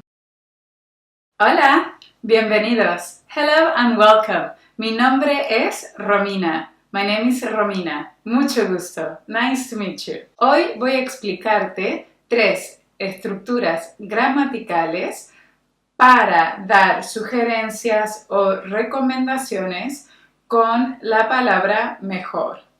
Today I'm going to teach you 3 grammatical structures to give other people advice or suggestions or recommendations with the word mejor. ¿Qué significa mejor? So what does mejor means in Spanish? Mejor can be translated as best or better, dependiendo del contexto. So depending on the context, it can be translated as one word or the other. Bien, así es como vamos a hacerlo.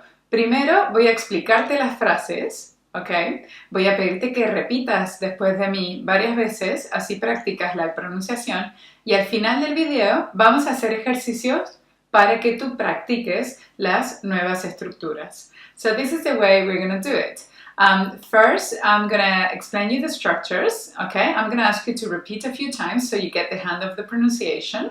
And at the end of the video, I'm going to ask you to complete a few exercises so you can practice at home. ¿Estás listo? Vamos. Are you ready? Let's go. Número 1.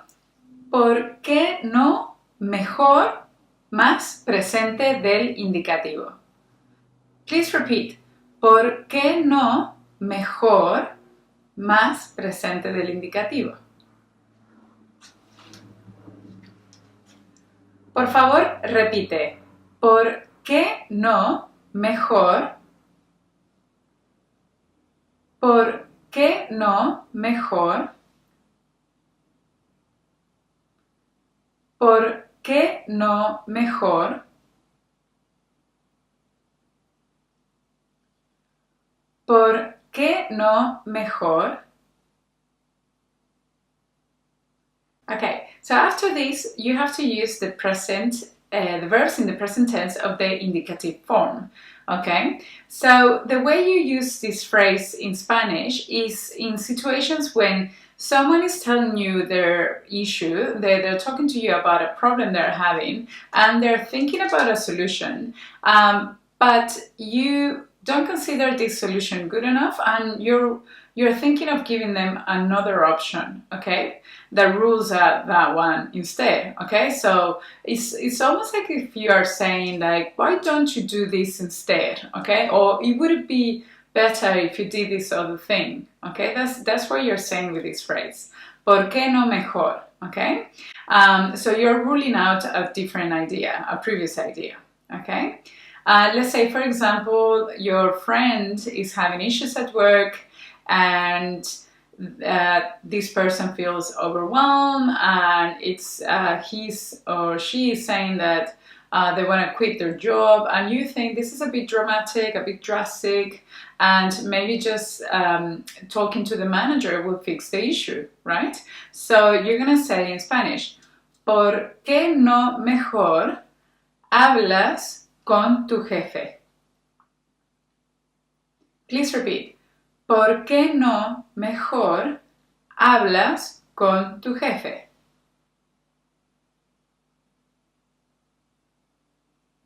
Muy bien. Número 2. Okay, so the second structure I'm going to show you now has 2 options. You can choose whichever you like.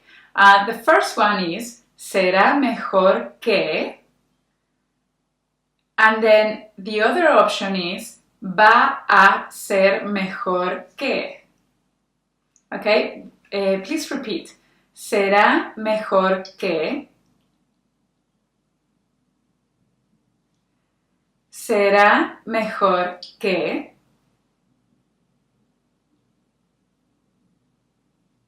Será mejor que. Va a ser mejor que. Va a ser mejor que. Va a ser mejor que. Okay, so what's the difference? It's basically the verb ser. We are using this in the future tense, okay? We are basically saying in Spanish with these 2 options, they mean exactly the same thing. So what we are saying in Spanish is, it will be best. It will be best. So we are talking in the future tense, okay? In Spanish, as you know, we have two options for the future tense, right? So the first one is the simple future, será. So that's the conjugation of the verb ser, to be, in the future, in the simple future, será. Or we can use a structure with the verb ir, a, va a, ser, right? So you just need to use va a ser. And that's also the future, right? It's gonna mean it will be. You might be wondering which option should I use, which one it's more frequent than the other one, or are there certain countries that would, or nationalities that would prefer to use one or the other? And the thing is that not really, they're both equally the same. So another thing to keep in mind with this phrase is that you're going to be using the verbs in the present tense of the subjunctive, subjuntivo. Okay, so make sure you revise the subjuntivo. Going back to a previous example, okay, this time I'm going to say, será mejor que hables con tu jefe. Va a ser mejor que hables con tu jefe. Repite, por favor. Será mejor que hables con tu jefe. Va a ser mejor que hables con tu jefe.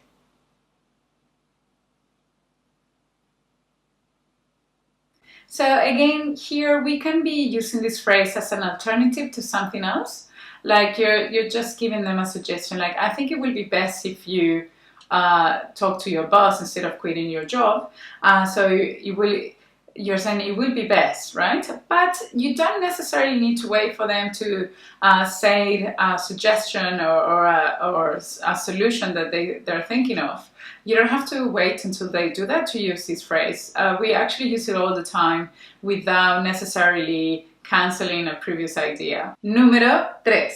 The last structure I'm going to teach you is pretty straightforward.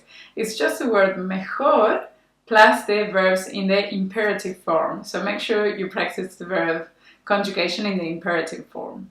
So it's very easy. It's just that. Mejor más imperativo. You're going to say, mejor habla con tu jefe. And if you want to make this idea negative, you just have to make it, you just need to conjugate the verbs in the negative form of the imperative. Mejor no hables con tu jefe. Vamos a practicar. Let's practice. Please repeat after me. Mejor habla con tu jefe. Mejor habla con tu jefe.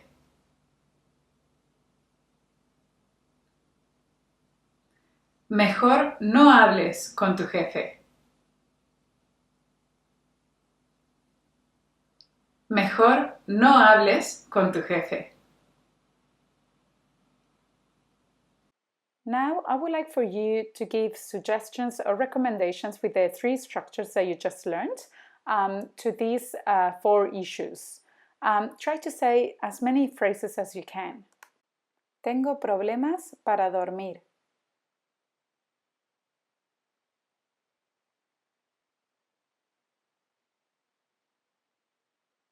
Quiero perder peso.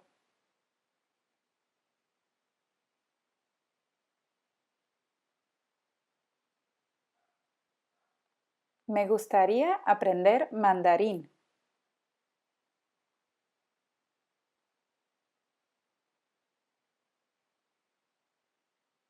Me gustaría estar de novia.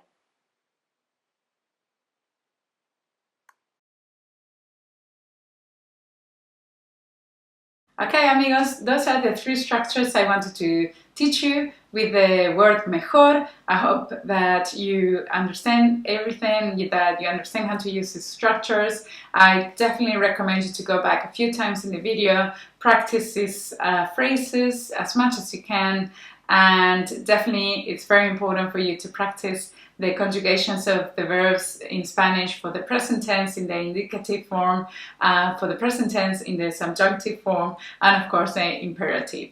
Muchas gracias. Thank you so much as usual for watching this video, and we will see you in the next time. Nos vemos en la próxima clase. Adiós. Soy Brenda Romagnello, tu profesora de español. Hello, I'm Brenda Romagnello, your Spanish teacher. Hoy vamos a ver el verbo poder en español. Today we're going to have a look at the verbo poder, which means can or be able to in English. We're going to use el verbo poder en español to talk about skills and abilities, so basically things that you can do. So before we start talking about skills and abilities that you may have and how to use them in Spanish, let's have a look at the conjugation of this verb. El verbo poder is an irregular verb in the present tense in Spanish, and as you can see, the ending of the verb is er. So remember, we have three different endings for infinitive verbs in Spanish. Verbs that end in ar, verbs that end in er, and verbs that end in ir. In the case of poder, it belongs to the second category of infinitive verbs in Spanish because it ends in er. So what does that mean? Why is that important? Because when we conjugate it, that is when we put the verb in agreement with the person performing the action, we're going to change that ending depending on the person that is performing the action. There is a specific ending for the verbs that end in er, which I'll show you in this specific lesson that you can use basically for all the other regular verbs in Spanish in the present tense. But we say that el verbo poder en español is actually an irregular verb, which means that something is going to change. Lucky for us is not the ending that's going to change when we conjugate this verb, but rather the stem of the verb, so the pod part. When we conjugate this verb in Spanish, we're going to change the o for ue. Now, be careful. Nosotros and vosotros, they never, or generally, they never change when we conjugate them in the present tense. So in that case, it's going to keep the stem just as any regular verb. Let's conjugate then this verb in the present tense in Spanish. Poder. Yo puedo. Tú puedes. Él, ella puede. Nosotros, nosotras podemos. Vosotros, vosotras podéis. Ustedes pueden. Ellos, ellas pueden. Fantastico! Now that we have conjugated this verb and we know how to put it in a sentence with the person performing the action, let's talk about some skills and abilities in Spanish. So we can use this verb to talk about all the amazing things that we can do in Spanish. Por ejemplo, we can talk about sports abilities. You can say, puedo nadar, puedo esquiar, puedo bailar salsa, puedo correr 5 kilómetros. No es nada, 5 kilómetros. Not much. I'm not much of a runner, obviously. The only thing I can run to is the bus. And it feels like 5Ks. Puedo correr una maratón. Other skills could be speaking a language or being able to draw or play an instrument. Por ejemplo, puedo hablar español. Puedo hablar francés. Puedo hablar ruso. Puedo dibujar. Puedo pintar. Puedo tejer. Puedo tocar la guitarra. Puedo tocar el violín. Puedo tocar el piano. We can also talk about general skills or information abilities. Por ejemplo, puedo hablar de economía y política. And some general skills. Puedo cocinar muy bien. Por ejemplo, puedo cocinar lasañas, puedo cocinar paellas, puedo cocinar auténticos tacos mexicanos. So as you can see, to talk about all these skills, we are using el verbo poder and then the ability, which could also be another verb. Be careful, when we have two verbs together, we only conjugate the first. So you can see here that I say puedo nadar. It's incorrect to say puedo nado. In this case, we don't need to say nado, we need the verb in the infinitive form, nadar. Puedo nadar. If you say nado, that means I swim. So there you're conjugating that verb to say something different. So you also, of course, are talking about skills because you say nado, I swim. But in this particular case, when you use it with the verb poder, you're talking about a specific skill. You want to say that you have that skill. Puedo nadar. I am able to swim. I can swim. So that's why you have to leave the second verb in the infinitive form. So if you want to say that you cannot do these things, or if you don't have the ability to do certain things, you can do it in a very simple way. All we have to do is put a no before the verb to basically talk about things that we cannot do or are not able to do. Por ejemplo, no puedo nadar. No puedo esquiar. No puedo bailar tango. No puedo cocinar nada. No puedo conducir. And now we can also use this verb to establish a basic conversation in Spanish, because it's really interesting when you want to get to know people better. If you talk about things that you can or cannot do and then compare and contrast, you can ask them, they answer, then they can ask you back, and then you can also reply pretty much using the same structure. So let's have a look at how to ask people what abilities they have or what skills they have or what can they do. We're going to use the verb in the second person singular, tú, right? So we're going to say puedes. For example, if we want to ask, can you swim? We're going to say puedes nadar. And remember, we have the question marks at the beginning and at the end to establish that that's a question. And then we do it in the oral form with the intonation. Puedes nadar? Can you swim? Puedes cocinar lasaña? Can you cook lasagna? Puedes hablar ruso? Can you speak Russian? And for the answer is very simple. To answer to these questions in an affirmative way, we would say, sí, puedo nadar. Then you can ask, ¿y tú? There you have the beautiful conversation. ¿Puedes nadar? Sí, puedo nadar. ¿Y tú? To answer this question in a negative form, you can say, no, no puedo nadar. ¿Y tú? What about you? So pay attention that here we have two no's. The first no is going to be answering no to the question, can you swim? No. And the second no that you see there is going to be used to negate the verb. So, no puedo nadar, I cannot swim. There you have it. This is a great piece of information that you can use when you talk to your amigos in Spanish and ask and talk about different abilities and skills. It's a great way to get to know Spanish speakers better. I really hope that you understand this lesson and that you found this lesson helpful. Give it a thumbs up if you did, and I will be very glad to see you next class. Nos vemos. Adiós. Hola, soy Romina Romagnello, tu profesora de español. Hi guys, my name is Romina Romagnello. I'm your Spanish teacher. Y hoy voy a explicarte cómo utilizar la preposición en español. So today I'm going to teach you how to use the preposition en español, in Spanish. During this video, you're going to realize that most of the time this preposition can be translated into English as in, at, or during. So just as in English, in, at, and during are talking about two things. We are either talking about time or we are talking about location. Veamos primero cómo utilizamos la preposición en para hablar de tiempo en español. So let's focus first in how we use the preposition en in Spanish to talk about time. I'll give you a couple examples. En el año 2003, Carolina se mudó a Madrid. En el año 2003, Carolina se mudó a Madrid.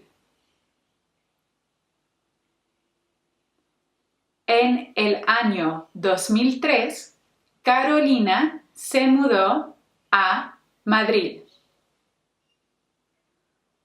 I'm sure you can guess the meaning of this sentence.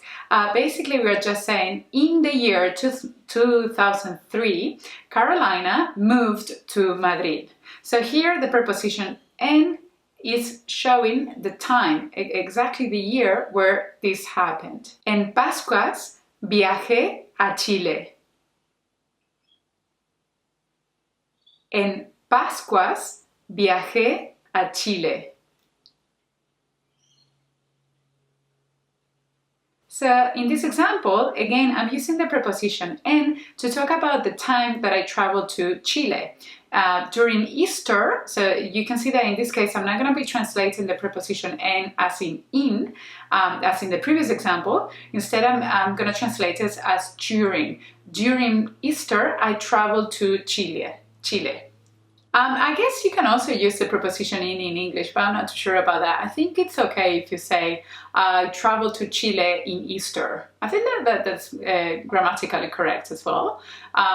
So yeah, I guess it really depends how you want to translate this phrase. En diciembre empecé la dieta. En diciembre empecé la dieta. So here you're using the preposition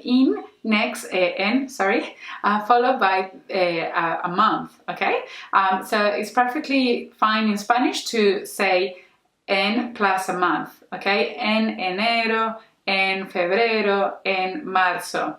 So the example that we were saying just now was I started my diet, I started a diet on X month. Just be mindful that this is not applicable for the days of the week, okay? You can say en lunes, en martes, okay? In those cases, you're not supposed to use the preposition en, you just say el lunes, el martes, okay? Just be aware of it. So when we're talking about time with the preposition en, we can also use it to talk about something that is going to happen in the future, not just in the past. In the previous examples I was just giving you, I was talking about things that happened in the past, okay? A diet that I started a couple months ago, or a country I traveled to last Easter, okay? But what about things that are going to be happening in the next, 5 minutes, in the next hour or so? How can we use the preposition en when talking about future events? En 5 minutos nos vamos al cine. En 5 minutos nos vamos al cine. So in this example, I'm just using the preposition en to tell you that in 5 minutes we are leaving to the cinema. We're going to watch a movie in about 5 minutes. En 2 años hablaré español con fluidez. En 2 años hablaré español con fluidez. So here I'm saying in 2 years' time, I'm going to be speaking Spanish fluently. The preposition en, when talking about time, can also be used to mark the duration of an action. I'll give you an example. El boleto de estacionamiento se vence en media hora.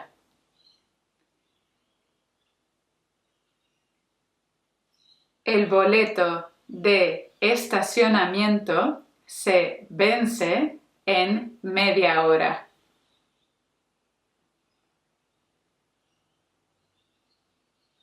In this example, I'm saying that the parking ticket lasts only for half an hour, okay? En media hora. So here I'm using the preposition en to talk about the duration of a particular action. Okay, so that's how we use the preposition en to talk about time. Let's now focus about location. So when it comes to location, we can be talking about geographical location, okay? We can be talking about, I don't know, cities, towns, or countries, or continents, whatever. Anything that is geographical, anything that is that it actually exists, right? So let's say, for example, Buenos Aires está en Argentina. Buenos Aires está en Argentina.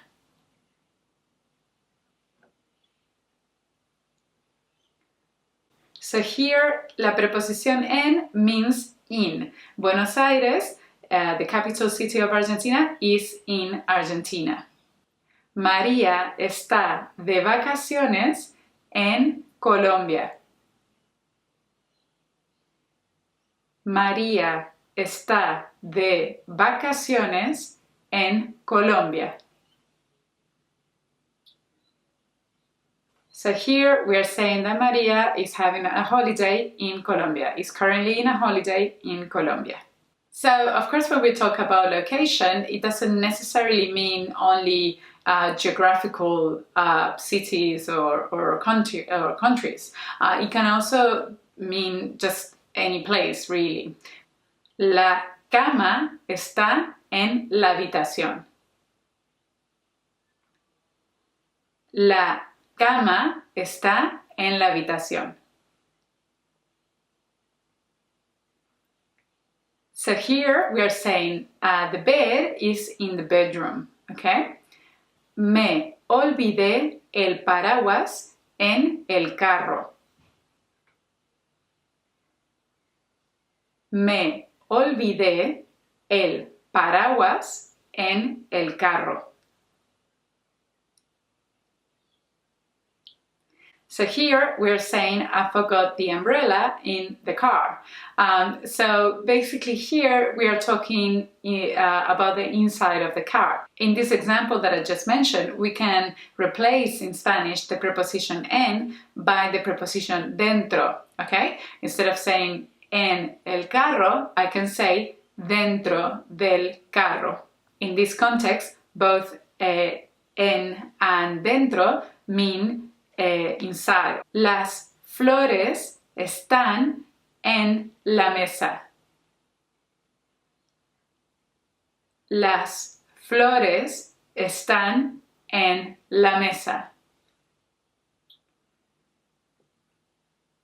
So here we're saying that the flowers are on top of the table. In this case, we can also replace the preposition en by the preposition sobre. Las flores están sobre la mesa. Sobre and en, in this case, both mean on top of. Sometimes when we are talking about space, it's not necessarily something that it's an actual space. It exists in reality. It can be a metaphorical one as well. Por ejemplo, tú estás en mi corazón. Tú estás en mi corazón. So here I'm saying you are in my heart, okay? You're not literally in my heart, otherwise I wouldn't be able to breathe and live right now. I would be probably dead. But it just basically means that I'm using the preposition en with the sense of location, but this location doesn't really exist. It's just metaphorical. That is so romantic. ¡Qué romántico! Muy bien, amigos, así es como utilizamos la preposición en español. So this is how we use the preposition en in Spanish. I really hope that you enjoyed today's lesson, and as usual, please let me know in the comments below if you have any questions or if there is anything that you would like me to clarify. I'm gonna also ask you that if you liked this video, please give it a thumbs up, and don't forget to subscribe to get notifications when we upload new videos. Muchas gracias again for watching this video. Thank you so much for watching this video, and I will see you in our next class. Nos vemos en la próxima clase. Adiós! Want to speed up your language learning? Take your very first lesson with us. You'll start speaking in minutes and master real conversations. Sign up for your free lifetime account. Just click the link in the description.